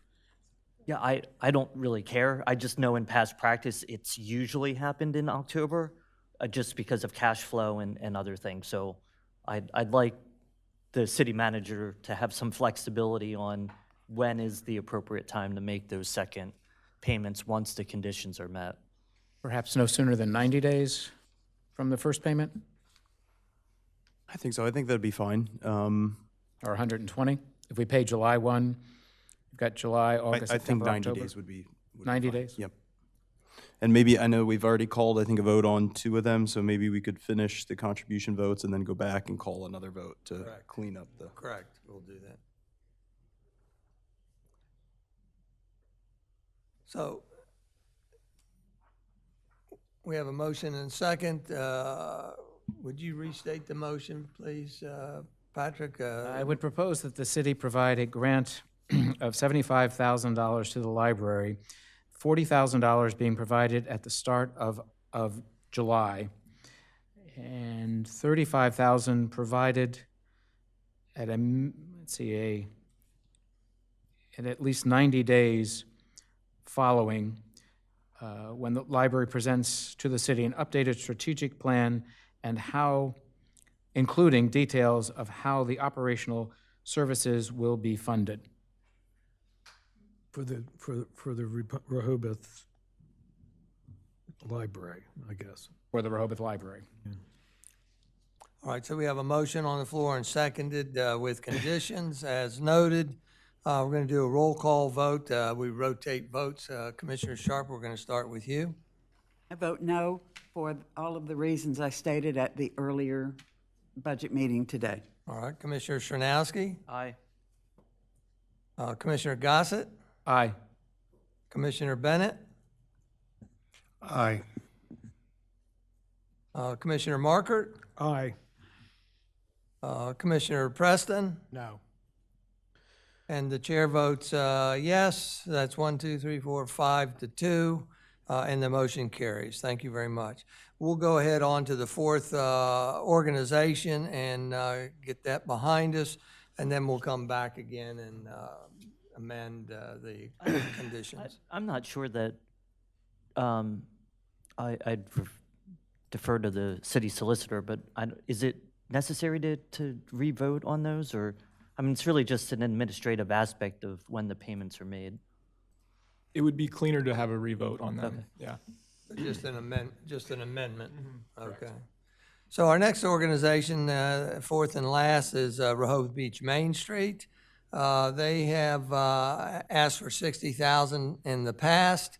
They have received $60,000 in the past, and this year their ask is for $60,000. Any discussion up here or motion? I don't want to repeat everything I said this morning. But I support this $60,000 contribution. Patrick, did you have conditions you wanted to? I did place? not. Okay. Mayor, I move that we fund the grant for Rehoboth Beach Main Street in the amount of $60,000. Second. We have a motion by Commissioner Ed Chernowski and a second by Commissioner Patrick Gosset to award $60,000 contribution to Rehoboth Beach Main Street. Is there any discussion here before I go to the public? No. We'll go to the members of the public. Anything further to say? Commissioner Chernowski, I don't believe there's any ethics problem there. He's our liaison. You're not on the board anymore. I'm not on the board, no. So I'm there's- simply just the city liaison. So with that, any last chance for members of the public? No? Bring back here if there any further discussion. If not, we'll do a roll call vote. We'll start off with Commissioner Chernowski, Aye. Commissioner Gosset, Aye. Commissioner Bennett, Aye. Commissioner Markert, Aye. Commissioner Preston, Aye. Commissioner Sharp, Aye. and the chair votes aye, and the motion's carried unanimously, 7-0. Congratulations. With that, which ones do we need to go back on to modify that condition as? Is that The fire department and the museum. and the Historical Society? So you want to craft something as an amendment to the conditions Sure. for those two organizations? Mayor, I move that we amend the grant condition for the Rehoboth Beach Fire Department to state that the second and third payments would be made no earlier than 90 days from the initial payment. Now, you mentioned the VFCO only. Did you also mean the Historical Society or just the fire company? Oh, I will amend my motion to include the Historical Society and Museum as well. All righty. I just have one comment. So looking at Main Street in particular and a couple of the others, so again, we make a payment towards the end of July and early October, so maybe an amendment to 60 days rather than 90 days would be more consistent with what we've applied in the past. Just a consideration. I forget what I said now. Did I say 60 or 90? 90. He said 90. He said 90. Okay. So then I will amend my motion from six. You never got a second, so just make a new motion. I move that we amend the conditions placed on the grants for Rehoboth Beach Fire Department and the Historical Society and Museum, so that the second and/or third payment that has conditions would be no sooner than 60 days from the initial payment. Thank you. Second. We have a motion by Commissioner Ed Chernowski and a second by Commissioner Tony Sharp to amend the grant conditions for the Volunteer Fire Company and the Historical Society, citing that the second and third payments shall be made no sooner than 60 days From the initial payment. from the initial payment. Is there any discussion up here? Any discussion from members of the public? Nope. We'll bring it back here, last chance to discuss. Otherwise, This is a combined vote? yes, this is referencing amendment to just the conditions of the fire company and the Historical Society. Now, The votes were not unanimous on both of these, so. Doesn't matter. This is an amendment to the motion that was adopted, correct? the library, we also included 90 days, so you want to make another, Well, let's get this one done. Yeah, and then let's go get from this there. one. No, wait a minute. Do you want to change the library to 90 days? I'd prefer to change them all so it's consistent. Consistent, yeah. No, from 90 to 60. Correct. Yeah. So, and what did we do for Main Street? With a 60? No conditions. There We- was there no was- condition. there was No enough one condition, payment. okay. Yeah. So if you would, since there wasn't a second, if you would amend it one more time to include also the library. I would move that we amend the condition payment for the grant for the volunteer fire department, the historical society, and the library, so that the second and/or third payments are made no sooner than 60 days from the original payment date. Second. Does the original seconder have to amend it, or? No. Doesn't matter, okay. It's a new- So we've got a motion by Commissioner Ed Stronowski and a second by Commissioner Patrick Gosset to re-amend grant conditions with respect to the Volunteer Fire Company, Historical Society, and Rehoboth Beach Public Library, citing that the second and third payments can be made no earlier than 60 days from the initial payment. Is there any further discussion? I have a question, Mayor. Yes, ma'am. Clarification. Yes. If one voted no on the You're entitled. contribution originally, is it appropriate to even vote on the conditions? Sure. Yeah, because It's now just you, housekeeping. now It you know, doesn't really now you know the direction it went. You have the choice to participate again or not. Okay. So I'm going to do a roll call vote. Commissioner Gosset, Aye. Commissioner Bennett, Aye. Commissioner Markert, Aye. Commissioner Preston, Aye. Commissioner Sharp, Aye. Commissioner Stronowski. Aye. And the chair votes aye, and the motion approves unanimously. Thank you very much. Glad to get through that stage. Congratulations to everybody. With that, our next item of business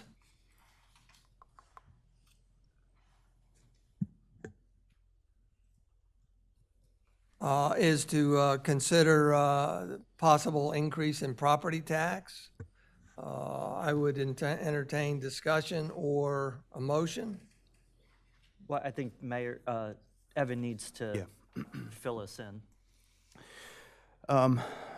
Thank you, Commissioner.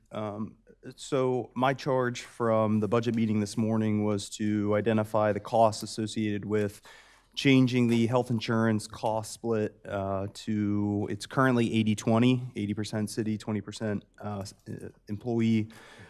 Consider what the cost would be for changing that split to 90-10, and then Evan? also look at 85-50. Evan, sorry to Yes, interrupt you, sure. but before you go any further, do you have something you can put on the screen for us? I do not. I'm just working from my workbook. Okay. So the health insurance cost share, and what I will do though is after today's meeting, we will prepare a budget support document, and then I will work with Ann to embed this document to this agenda after the fact. So the costs associated with the health insurance split going from 90-10 is $89,577.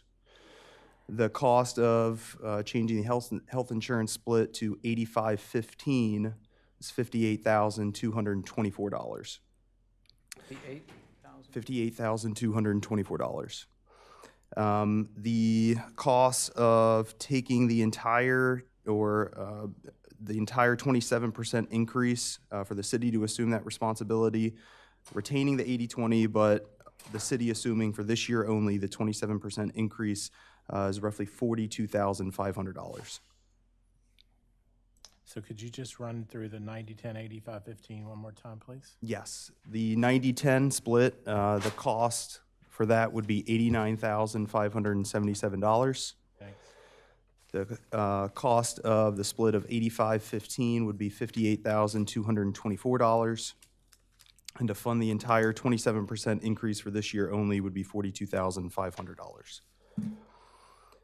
I have taken a look at, I guess I can project or kind of outline some of the revenue pieces too.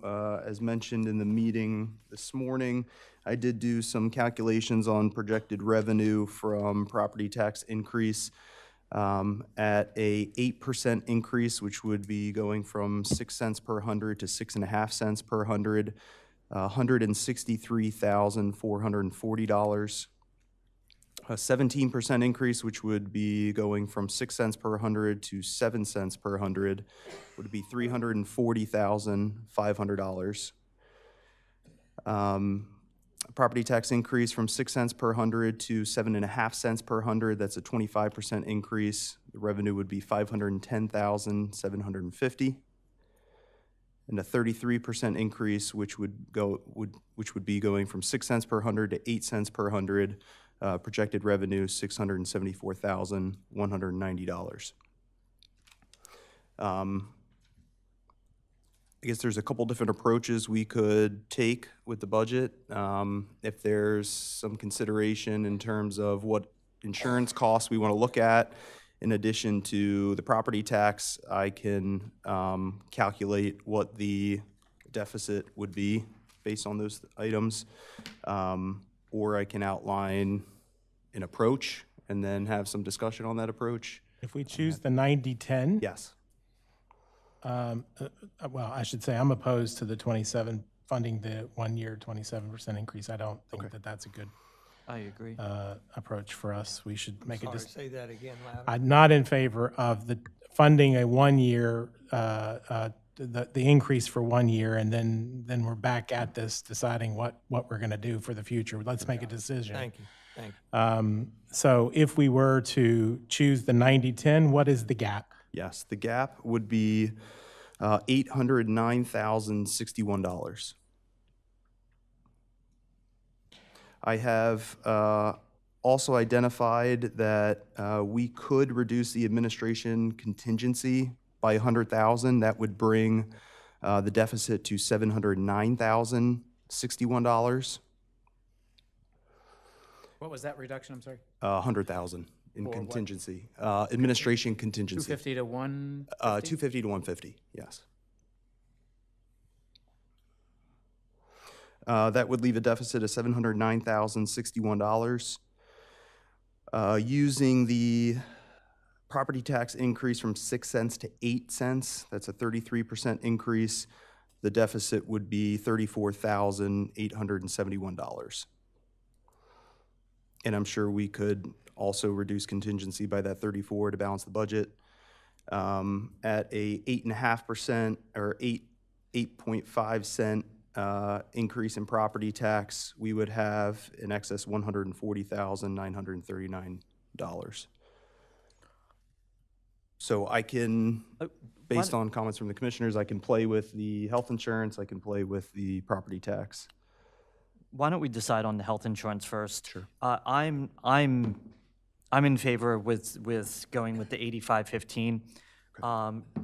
It gets us going in the direction that a lot of other municipalities are going with doing employee health insurance at 100%, but it gets us there gradually, and that amount covers basically the increase for this year, but makes it a policy going forward, which I'm in favor of, rather than just doing a 1 year off thing. So I'm Commissioner, what do you mean by it covers the cost this year? Do you mean the 27% increase for employees is Yep. 42,500. So I understand. we're covering we're covering that blow that people would otherwise feel this year. Forgive me, where are we now on the split with them? 80-20. 80-20. And that covers employees only, or is that the 80-20? That's across. Across the board? Across the board. And with this 85-15, employees only or across? Across the board. Across. Oh, okay.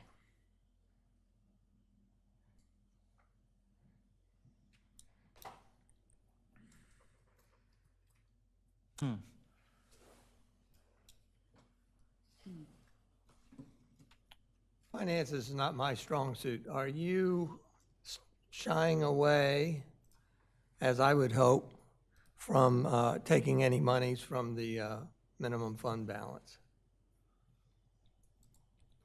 Are you asking me? Yeah.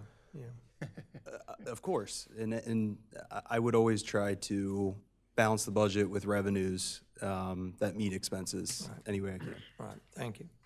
And what you're saying, Evan, is that we have exhausted every single opportunity to fund this from our general operating expenses. Don't agree to that, Evan, because the answer isn't yes. We made decisions as commissioners, as a board, to reject budget cuts that the city manager suggested to us. And as a result of that, right? I don't think we're asking the same question. No, but it gets to the question when you ask if we've exhausted all sources, right? Well, in our previous discussions, where I had talked earlier, and I'm not going to retrace all this, about answers being squishy and so forth. Right. I just want to get some clarity that these new figures here now are still in the same vein as the previous ones in our approach. I see. Just in our approach. Yes, I'm with you now. So I think, Evan, what you're telling me is you feel that we've tapped into everything we can tap into. From the revenue side or From the expense revenue reduction? side. Yes, I mean, at least what's presented here, well, Never mind, I retract the question. yeah, there's always the take it back. opportunity to tap into other revenue sources. I think with the fee schedule, and as we continue to look at that, we'll look at fees across the board. But from what we've proposed so far, I think we've tapped into everything.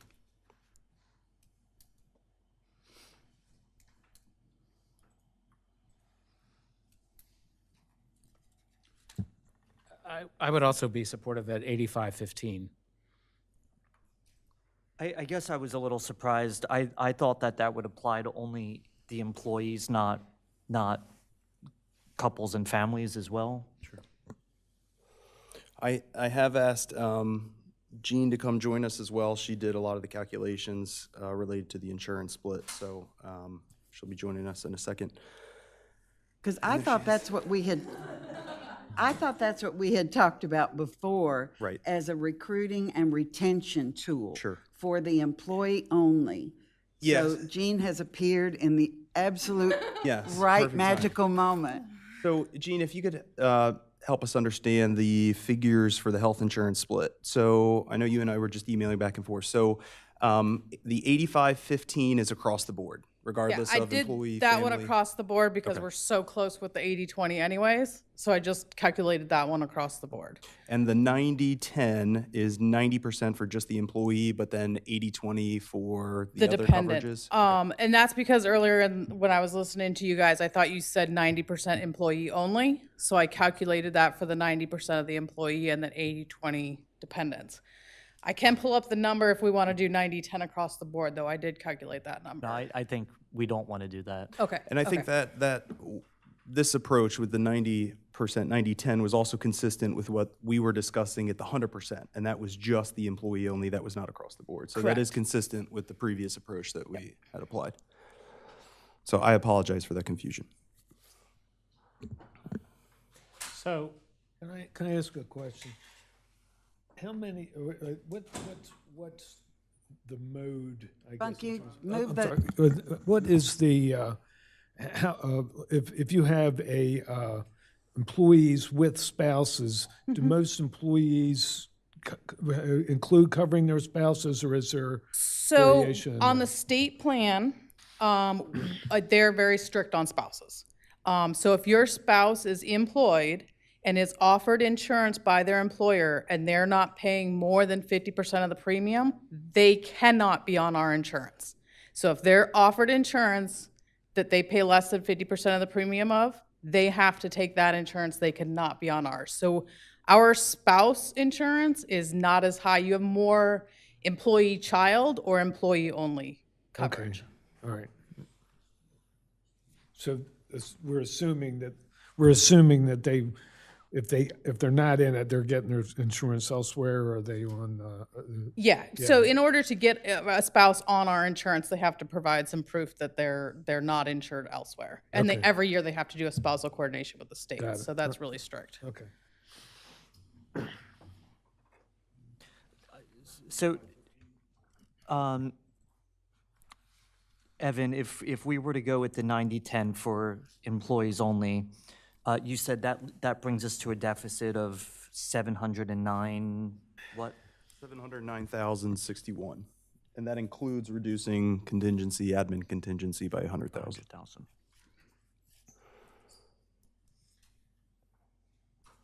And is there no appetite, because these are just projections, right? Or they're just projections. Is there no appetite to, if we're going to raise property taxes, I'd like to do it as minimal as possible. Is there no appetite to increase the license fees, knowing that we are going to increase them and it would hit in this budget year? The only thing I would add to that is we just went through the business license renewal process. We do that in January. So the business license renewal process is separate from the fiscal year. So the license year is separate from the fiscal year. So we just went through that renewal process. So these would be updating the business license fees for January of next year. Which would be in this fiscal Would year. still be in this fiscal year, correct? The next fiscal year, yes. But I think that also goes to say that if looking at the fee schedule and wanting to evaluate the fees holistically, we still have time to do that, knowing that the renewals won't go out until January. We have the next several months to talk about that. Yeah, but for the purposes of adopting the budget, yes. Yeah, knowing that we're going to do that, I don't mind projecting some revenue increase in that category. I think what I stated this morning was sort of, I think, the bare minimum of what we would do, which at least brings the business licenses a little bit more in line with getting a free parking pass. So I don't mind budgeting, and then that would be less in property taxes by 140,000 that we'd be increasing property taxes. You know, I stated this you mentioned that this morning, and I stated my hesitancy with doing that because we were going to be holistically looking at all the fees later, and I thought it was appropriate. I don't know if I would renege on that now, but I would probably go that direction over reducing our administrative contingencies by $100,000. I just don't like doing that.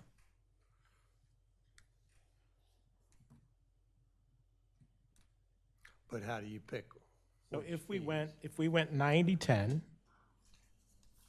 employee only, 25% property tax increase, and the proposals that you made for the fee schedule changes this morning, we get to about even, if my math is right. What percentage on property tax did you say? 25? Well, that's going from 6% to 7 or 6 cents per 100. 7.5 cents. To 7.5 cents. Correct. But Evan's got a spreadsheet probably.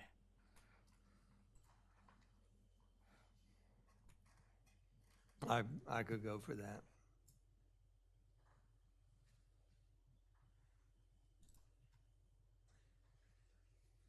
$90-10 employee only, again, is, what's the figure? 58,220. Oh, No, sorry. go ahead. 89,577. 89,000. 577. I'm okay with that because I think as we're finding how challenging it is to get employees, I think it is a very good recruitment tool. I'm glad you said that because I have not been listened to. So maybe a male voice. If everyone, is everyone listening? Steal your idea. Mayor, are you listening? We're a good team. I'm just gonna steal. I'm going to say it, and then you steal it, and then you hear it.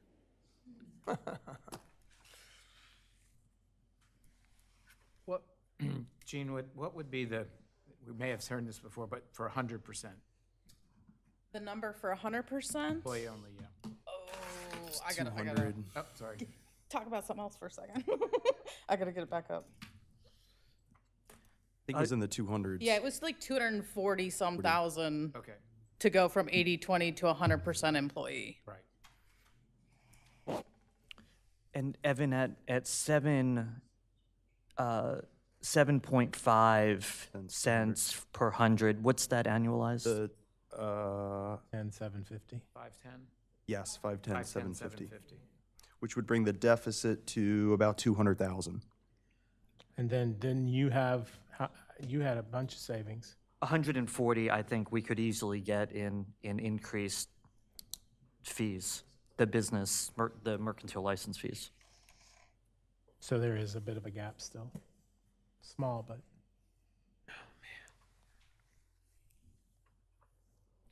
At a 8 cent per 100, 33% increase, deficit would be reduced from roughly 200,000 down to 34,000, close to 35,000. And if you eliminated that part-time communications person, that's $34,000. That I is knew correct. you were going to go there. That's correct. If you go there, we're going to be here till hell freezes over when I go the other way and continue to filibuster this until you're more sick and tired of me than you are now. That's fine. That's fine. So tapping into our surplus, our reserves is not on the table right now. We're still, That's why I asked them earlier, if we're taking that out. And I mean, we're acting as it's a fait accompli that we're raising property taxes? Is that what? That's exactly how people are acting, yes. No. Yeah, okay. There are, No, but we have to take independent votes. And I don't know, again, how we deal with not taking money from the reserve fund. Do we need to vote on that?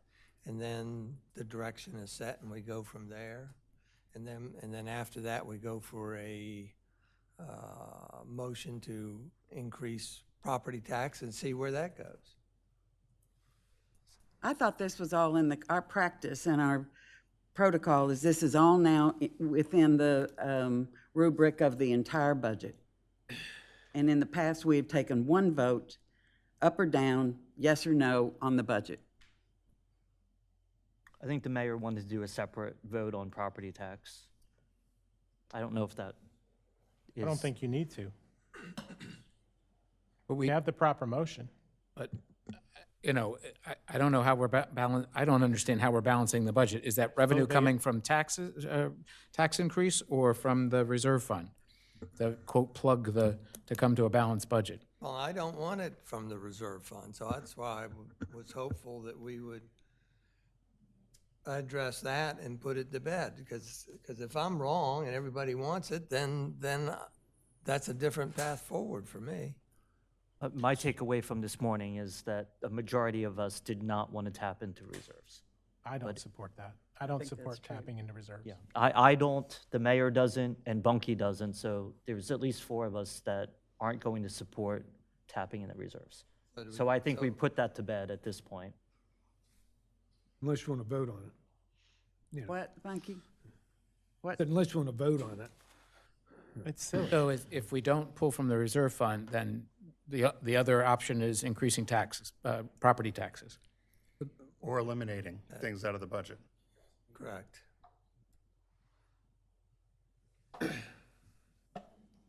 How, well, But essentially, are you intending to plug with the property tax? I mean, we may possibly make some other adjustments, but then the balance would be with property tax? Yeah, I think it all is going to depend on what the support is for the property tax. So depending on the level of increase for the property tax, I think we can get very close to balancing the budget. We could have an excess, or we still won't be close to balancing. Okay. So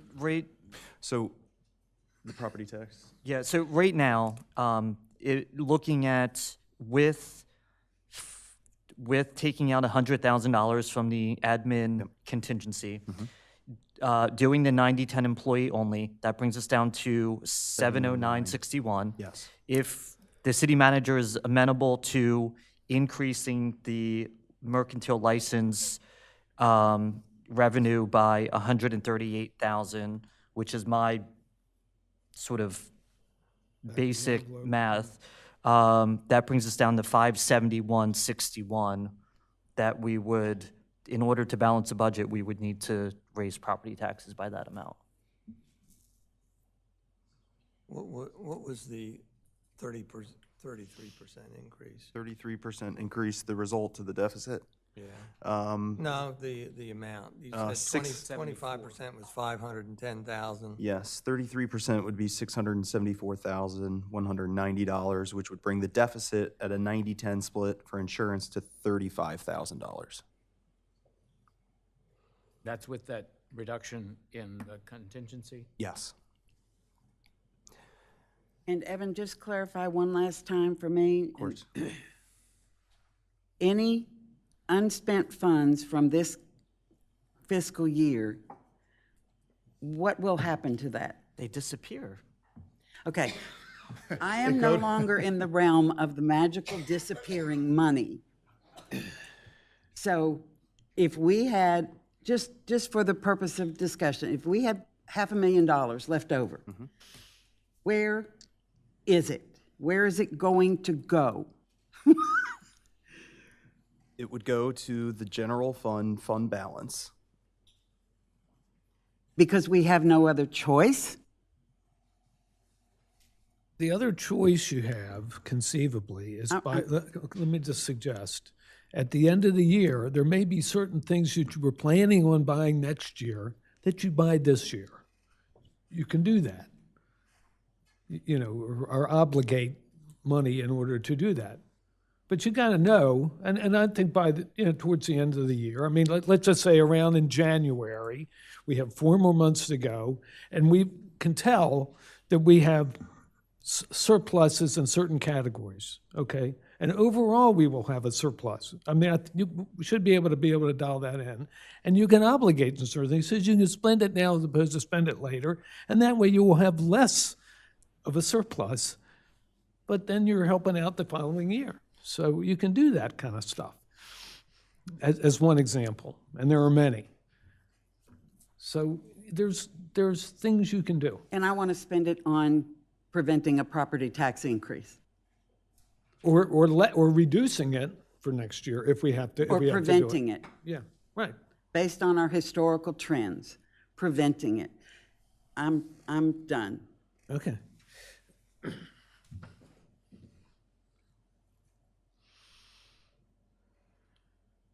I guess just one comment on that. So with a transfer of the prior year fund balance, I think it's just important to note that as we continue to develop the fund balance and that, or the fund balance policy and that framework, taking from the fund balance now may result in us having to put that back next year plus more. We just don't know yet until we finalize the framework and we finalize what level of risk we're willing to assume.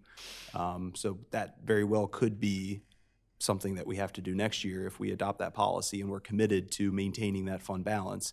We may have to put it back next year. So for this year's budget, because I'm with Commissioner Sharp here, this just seems to be semantics with words, whether it's a surplus or it's a reserve. Where do we know where we're going to be this year? So what if we have $500,000 left out of this year's budget that hasn't been spent, or we have a surplus, all of a sudden we're calling it a reserve and we can't touch it? That's how I understand this. So we'll know once books are closed, year end is done, and the audit report is finalized. So it could be a few months after the end of the fiscal year. So and if there's middle of the I'll next make it up, fiscal $500,000. Right. Answer again. It magically goes away. Right now, because we don't have a fund balance policy, it goes to the fund balance. So we don't have any reserve plan that we for it. can't touch. Right. Yes. No, yeah, it's our money. We can do whatever we want with it. No, we can't. Every time we bring it up. Every time we bring it up, we're told we can't touch that. We don't want to touch that. So I have to shut up. I already said it was done. I think there can be an appropriate time to touch that money, but right now, I don't think to balance the budget with it is not appropriate. And to dip into that money when we don't even have a policy that dictates when and how and should we, I just don't think is appropriate. I'm not saying that it's never appropriate, but I don't think this is the time. Well, maybe you can repeat for me, I said I was done. Maybe you can repeat for me what no, never mind. Never mind. So with the reassessment, stormwater, all the other things that are coming, in terms of us increasing the burden on the homeowner, we're still, with passing a property tax increase, each homeowner can expect $1,000 to a $1,200 hit this year. Is that where, I think I remember Bert saying that, before the county assessment. That's the way I understand it. Right. And we raised parking $1.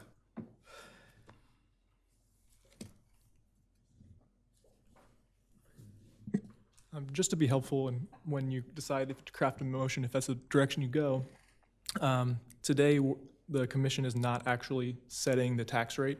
This would be an expectation that the taxes would be set, I believe so, because the charter requires the tax rate is set at the June meeting or thereafter, just for clarity. Well, and let me clarify that this morning I indicated that same thing, and that my expectation would be that if we're going to go that direction, that we need a motion to support the change in property tax so that there's a commitment there. And then at the appropriate time, we would conduct a formal vote in the future. When is that, June? Yeah. So it seems to me one of the next steps is to vote on property tax increase if we're going to go this route. Okay, let's do that.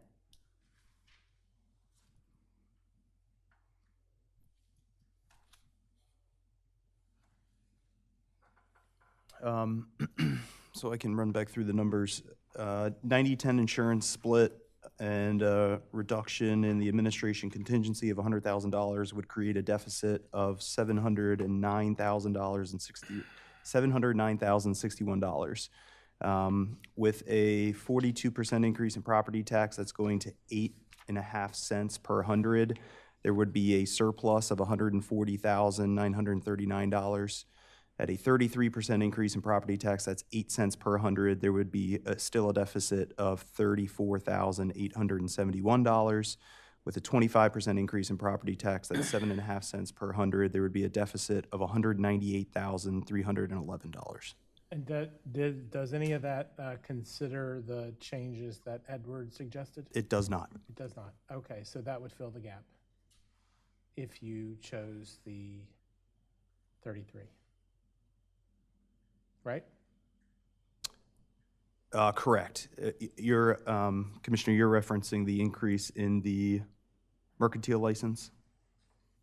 I think it was more than, or was it only the mercantile? You had a few things. Yeah. Gave a figure of 138,000. 138,000. Is that a percentage? How did you formulate that? It was it was a blend of increases ranging from 15 to 26%.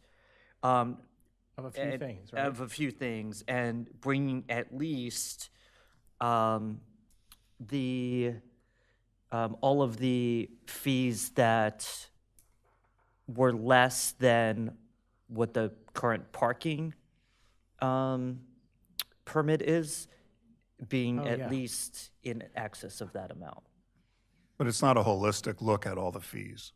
I mean, I holistically looked at the fees that I could find. You picked these particular fees to.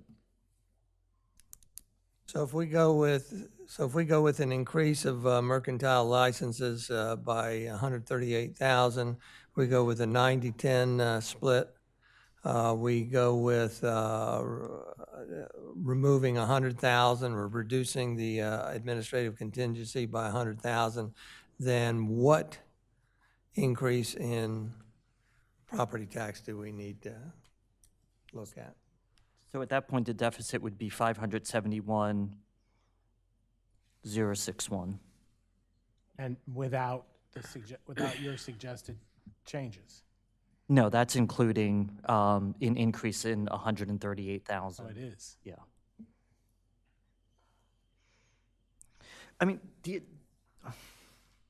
I understand that there is a desire not to increase property taxes, right? No, there's not.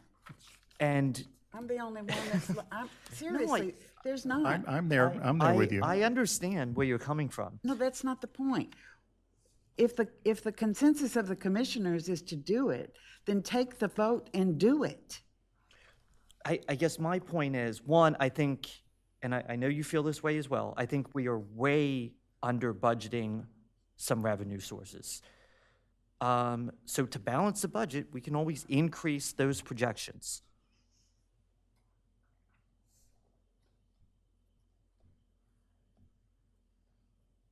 Which goes back to the question that Commissioner Sharp and I asked. What are we going to do with this extra money if it comes in because we've raised, if we were very conservative in our projections, and all of a sudden we find ourselves with $1 million, $750,000, whatever it is. We've gone ahead and raised taxes on the property owners. We now have a surplus, which we're now going to label a reserve, and it just goes away. If I'm being very simple. Listen, if we don't do something, we are kicking the can down the road. This discussion will happen now, or it will happen next year this time. It's going to happen. But it could happen next year in the context of what we don't have now, which is a holistic view of all of our fees and a potential 5-year revenue generation plan. We don't have that. We look at this 1 year at a time based on a schedule that we have to follow. That's my only point. It's this moment in time. It is a mistake to use reserves to avoid making tough decisions. Reserves are there when we have to pay for massive costs for beach replenishment when the state decides that they don't want to pay for it anymore. I hear you. We're just going around in circles.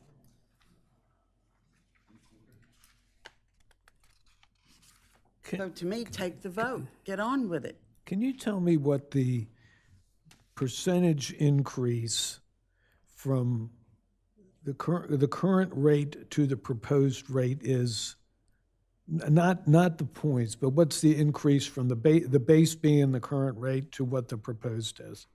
What's the markup? 33%. Is it 33%? To get to the math that we need to get to, yes. Right. I mean, I didn't know that if we dialed it in enough to go. Well, Okay. It could be the 25, I don't know. So, I think is it the 25? It's got to be closer to 25.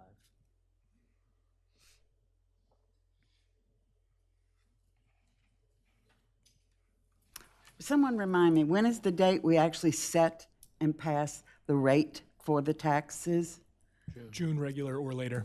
June regular or later? We need to resolve this now, though. I've asked you to take the vote several times. What's the barrier to taking the vote? I'm the chair, I'm not supposed to, but I will if I need to. But otherwise, we've got 3 others here that have indicated favor to doing this. I would hope to entertain something from them. So, Evan, what is? Can you help us, Evan? Sorry, go ahead. To fill the deficit of 571, what would the property tax increase need to be? So I need help understanding the 571. Can we start at the top, Evan? 90-10. 90-10. $100,000. Reduction in contingency Yep. leaves a deficit of 709,061. Minus, subtract Edwards. An increase in license revenue by 138,000. 115 or one mercantile you said was what? Yeah, I think it's just business licenses. Okay, but what's the amount again? You said 138? 138. Would be the deficit 571,061. So it's somewhere between the 25 and 33% to get to the right, to zero. Yeah, somewhere between the 25 and the 33%. Probably around 27 and a half, I would guess. Well, the difference is 164,000, so divided by 2, 84,000. 29% maybe is a guess.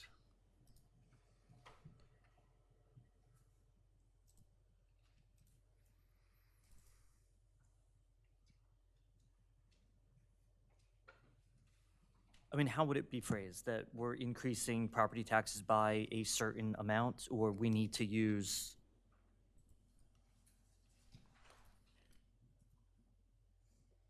In a motion, you would say, you would indicate support for a future increase in property taxes at a rate of whatever.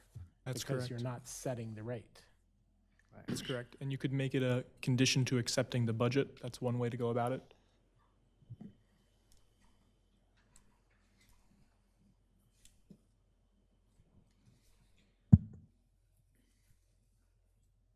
When you, you say June or later to set the tax rate, how would that coincide with an audit report? I mean, is it usually like July, August is first draft, I think? I'm not sure off the top of my head.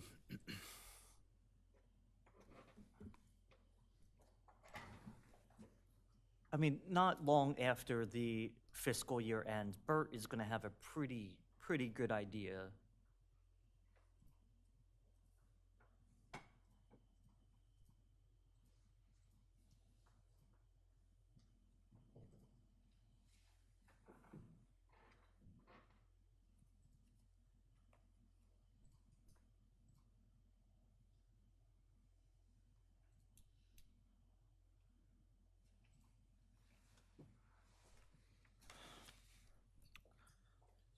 Pretty good idea of what? Are you still thinking? Of what? No. 29%. Whole, Yeah. to answer his question, whole know what the surplus looks like, what the surplus looks like. Or deficit. Or deficit. But I think we know it's going to be a I surplus. asked that question this morning, and I'm glad you just restated it. So at 7 3/4 cents per $100 of assessed value, that's a 29% increase. Projected revenue, 592,470, which would bring the surplus to 21,409. You said 7.75? Correct.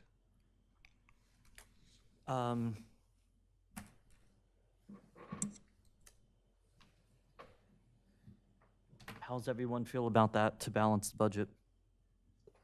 Go from 6 to 7 3/4 cents per 100 assessed value.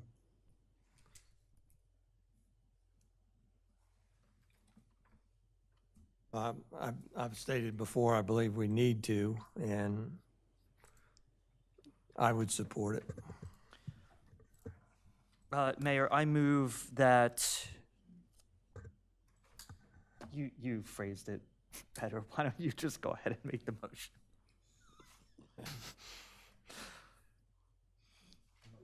Words I use. Mayor, I move that it is our intent that we will raise property taxes in the amount of 29%, which is 7 cents and 3/4 per 100, with an annualized increase amount of $592,470. Get a second? Second.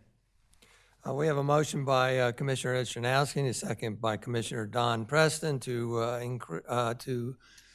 support raising the property tax at the appropriate time by 29%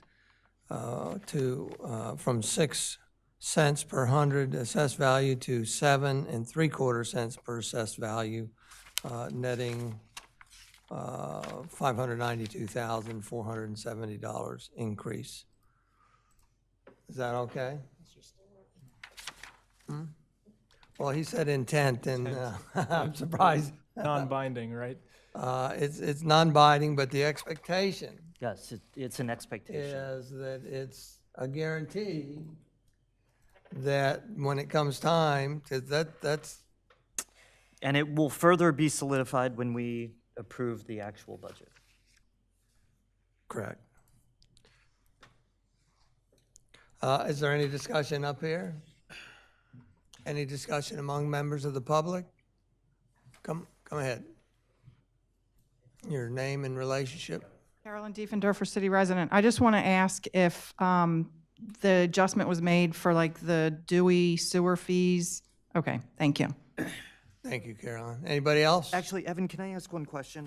I meant to ask it earlier, and I think I forgot. The expense additions for personnel, I think someone asked this before, and I don't remember the answer.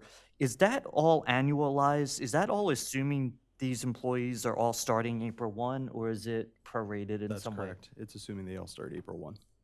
So that, in reality, I mean, some of those positions will take. Maybe Jean has a correction So for me. some of those positions, we've actually got conditional offers out for. Okay. So the majority of those big numbers for those positions are April 1st, or there's a plan where that will all be used in this budget year. Okay, so we may end up saving a little bit. A little it's bit, but there not won't be a much. lot. Okay, thank you. Then no more members of the public have anything to say. Is there any further discussion by the commissioners? If not, I'll take a roll call vote. Commissioner Patrick Gosset, No. Commissioner Bennett, No. Commissioner Markert, I'm going to wait. Commissioner Preston, Aye. Commissioner Chernowski. Sharp is next. I'm sorry. This is almost the last straw today, Mayor. Commissioner, I need to look. The instead last of- name is Sharp. Commissioner Sharp Tony votes Sharp. no. Commissioner Sharp, let me write that big here. All caps, no. Commissioner Chernowski, Yes. Commissioner Markert, Yes. and the chair votes yes. So that is a 4-3, and the motion passes.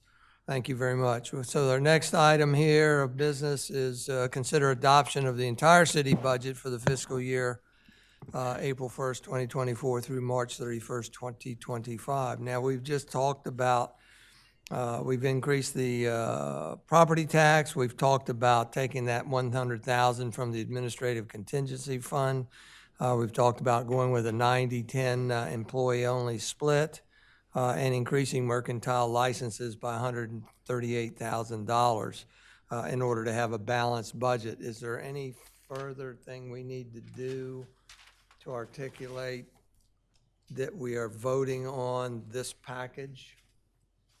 I don't know how to. No, so as I mentioned, we have a total budget in terms of expenditures. It was the revenue piece that we were working on.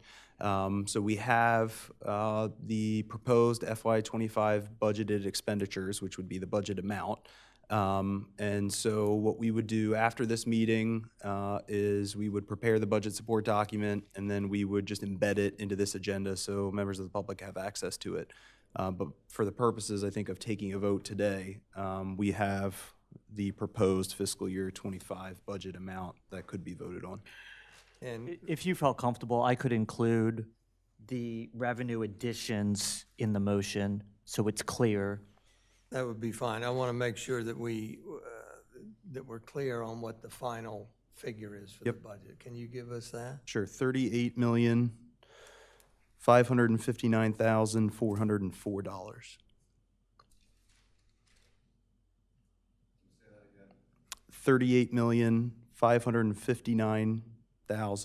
$38,559,404. So broadly, the motion would include a motion to adopt this year's budget or the upcoming budget in the amount of. Correct. And then any conditions or further state. Which include revenues, new revenue sources of, right? Yes. You want to give it a try? Sure, Ed? Mayor, I move that we approve the fiscal year 25 budget in the amount of $38,559,404. This includes a expenditure addition of $89,577, which is a 90-10 split for the employees only on the health insurance. It includes increased property taxes in the amount of $592,470. Edward, can you just say it includes an anticipated? Yes. I'm going to amend that to say an anticipated increase in property taxes, a increase in meter parking rates to $4 per hour, an increase in parking permits by approximately 30%, an increase in rental tax from 6 to 7%, an increase in wastewater metered rates to $18.81,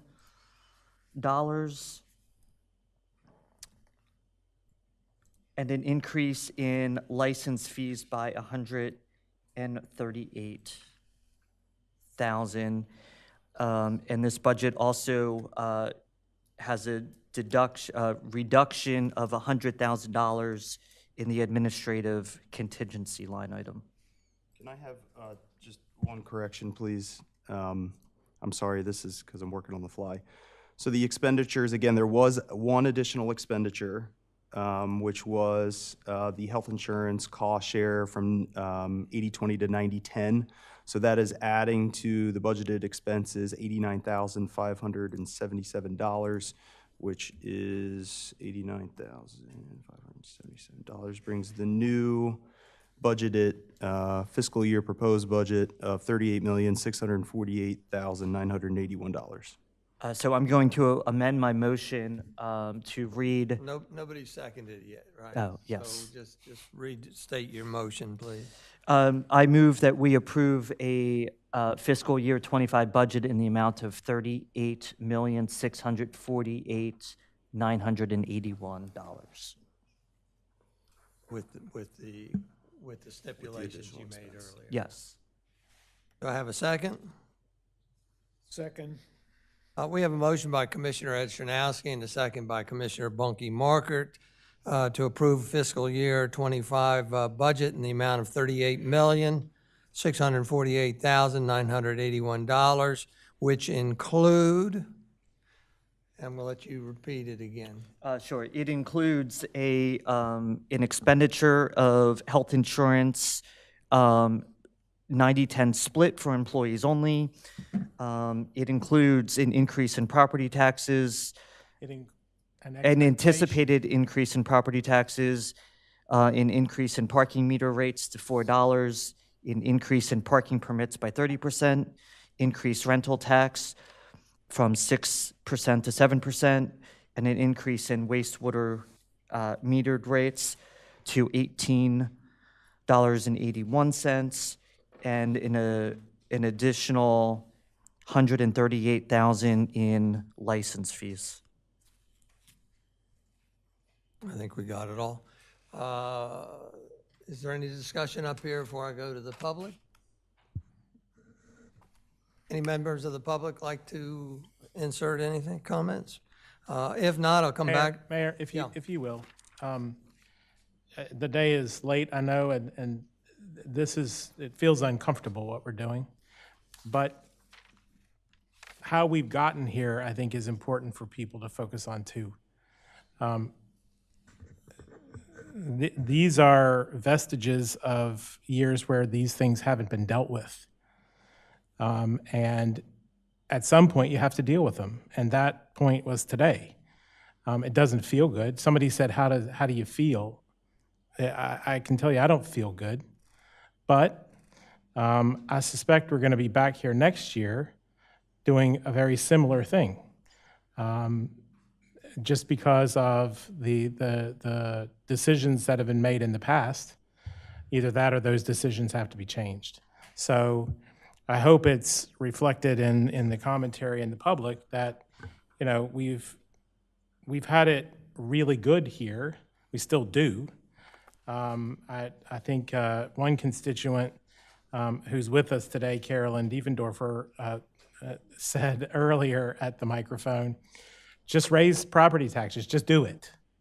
And I think it's, at some point you have to just, you know, reckon with these things. And I think we've done that today. So while I'm very uncomfortable with what we've done, I'm proud of what we've done because I think it sets us on a decent path forward. And next year, if we do the work that we've committed ourselves to doing between now and next year, I think the discussions will be easier. And I'm sure Commissioner Sharp will be here to help keep us honest about doing that work. So thank you for indulging me. Well said. All righty. Yes, ma'am. Question about the motion. Uh-huh. Did you also include the reduction in the contingency fund at $100,000? Yes, he did.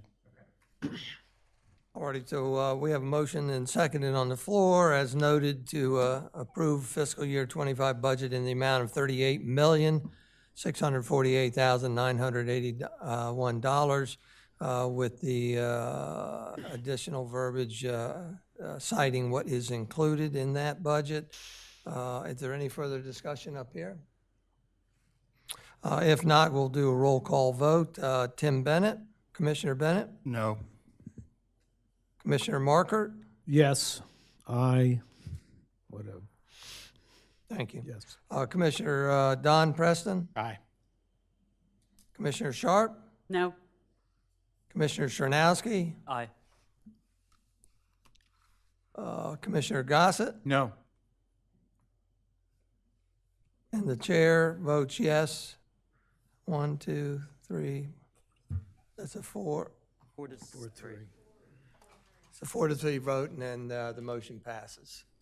Thank you very much. I know there was we've all cited at one point or another what a challenge this budget was this year. With that, we're going to go to the next item of business, which is consider adjusting the parking citation time frame to appeal from 30 days to 7 days. Evan? Thank you, Mayor. I'll just add some comments and then open it up for questions. So in conferring with the city solicitor, again, the administrative or the appeal window right now for parking violations is an administrative process. The time frame is also established administratively.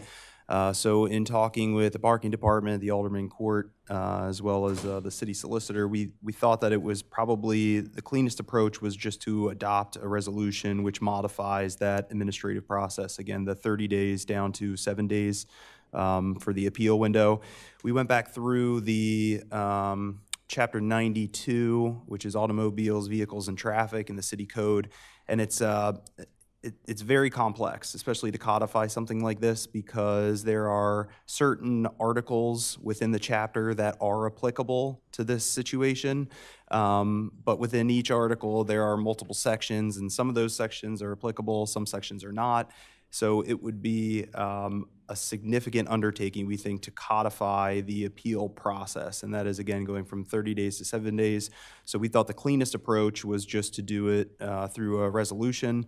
And that's really all I have to say. We can answer any questions that you might have. Again, this has been discussed a few times, originally starting at the end of the summer during the parking department's end of season report to the commissioners, where they presented an end of season report in addition to some of the challenges and recommendations. This was one of the recommendations that was identified. So.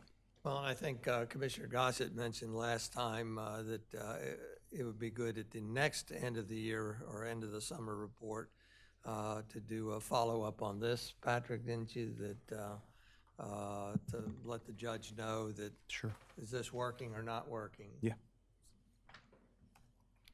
that was my suggestion. I think that should be done with almost all legislation we pass, but I think this affects quite a few people, and I would certainly like to see that done. Thank you. With that, I would entertain a motion. The wording would be to adopt the resolution, et cetera. Mayor, I move to adopt the resolution of the Commissioners of the City of Rehoboth Beach authorizing the city manager to modify the appeal window for parking citations. Can you just add from 30 days to 7 days? From 30 days to from 30 calendar days to 7 calendar days. Second. We have a motion by Commissioner Patrick Gosset and a second by Commissioner Tim Bennett to adopt a resolution before us authorizing the city manager to modify the appeal window for parking citations from 30 calendar days to 7 calendar days. Is there any discussion up here? No. Any comment by the members of the public? Nope. With that, all those in favor signify by saying aye. Aye. Those opposed? And the motion's carried. Thank you, Evan. Thank you. With that, we'll go to the next item of business, which is consider ratifying the November 6, 2023 action of the Commissioners appointing the city solicitor. Reading from FOIA, an abbreviated version, in response to correspondence from a citizen alleging that we violated Freedom of Information Act, the Attorney General indicated indeed we did violate FOIA at the November 6, 2023 special meeting by holding a vote about selecting the new city solicitor without sufficient public notice and by failing to meet our burden to justify that the discussions in the November 6 special meeting executive session about selecting the new city solicitor were proper under the Freedom of Information Act. The recommendation by the Attorney General was that the mayor and commissioners discuss its reasons and ratify the vote related to the city solicitor in open session at a future meeting after providing appropriate notice of the item on its agenda in accordance with the Freedom of Information Act. As I mentioned last time, the Attorney General mentions to have at least one meeting. We chose to have two meetings. The first meeting we had was the earlier March 4th workshop, which was properly noticed 1 week in advance, where at that time I did mention that we would hold an introductory session there and then come to a voting session at a second meeting on March 5th at the regular meeting, which is today, and which was properly noticed. We did have substantial discussion, I thought, at the March 4th meeting, which brings us today to ratify the vote. Again, there was a lot of discussion. I don't know that it needs to be reiterated or not, or whether you want to refer to any comments you made at the March 4th workshop meeting. But what I'm entertaining is a motion to ratify the appointment by this body of Alex Burns as city solicitor. Mayor, I move we ratify the decision made on November 6, 2023 to appoint Alex Burns as the City of Rehoboth Beach solicitor. Second. We have a motion by Commissioner Ed Chernowski and a second by Commissioner Tony Sharp to ratify the decision appointing Alex Burns on November 6th originally as city solicitor. Is there any additional discussion? Is there any members of the public who want to say anything? If not, then all those in favor of the ratification signify by saying aye. Aye. Aye. Those opposed? And the motion's carried unanimously. Congratulations, you're able to continue to sit in that position for a while longer. With that, we're going to go to our next item of, which happens to be our last item of old business. Consider proposed amendments to sections of Chapter 46, which is the Personnel Code of the Municipal Code. I'll turn this over to Evan. Thank you, Mayor. Commissioners will recall that this draft ordinance was on your agenda during the March workshop meeting. It was also introduced at the January 19th, I believe, Personnel Committee meeting. These proposed amendments, again, are to Chapter 46, titled Personnel of the Municipal Code of the City of Rehoboth Beach.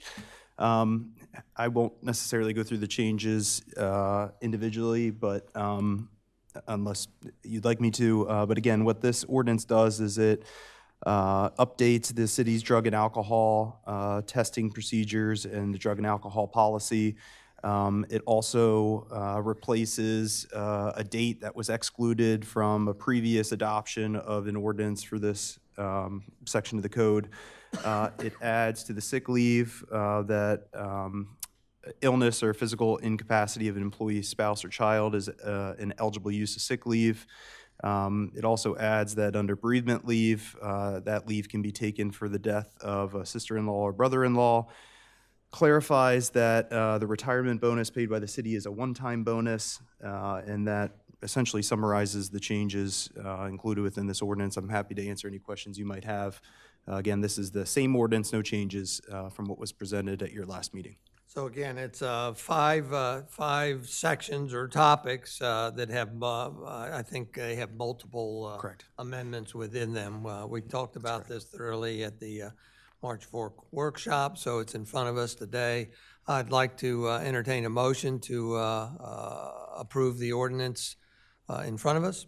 Mayor, I'd like to motion to adopt an ordinance to amend Chapter 46 Personnel of the Municipal Code of the City of Rehoboth Beach by amending Sections 46-7 Employment Applications, 46-16 Compensation Rules, 46-18 Sick Leave, 46-20 Bereavement Leave, 46-29 Retirement, and 46-34 Alcohol and Drug Testing.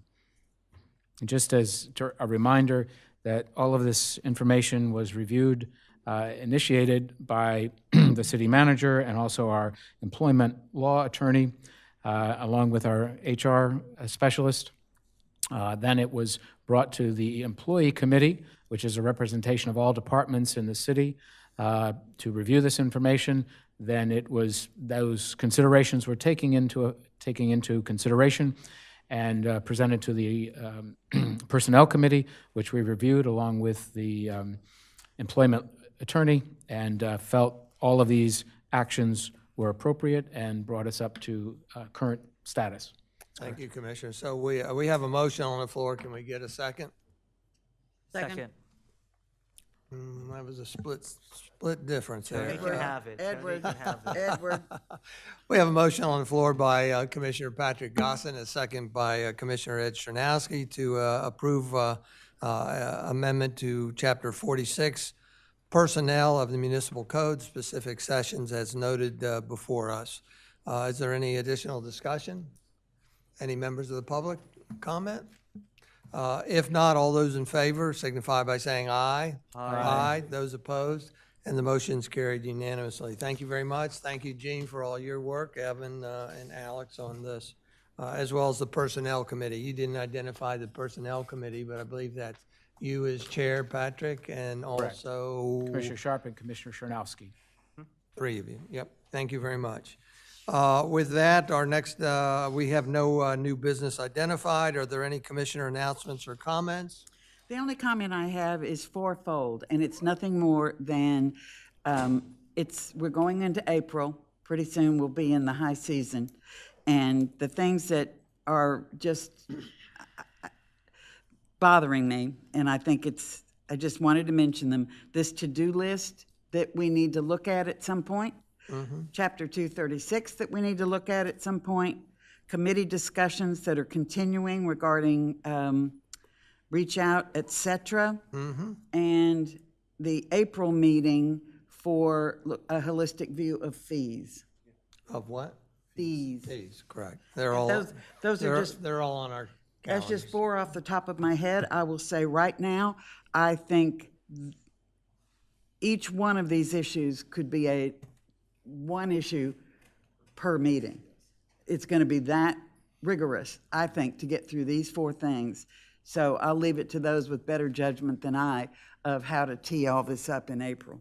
Sounds good. Thank you very much. Anybody else?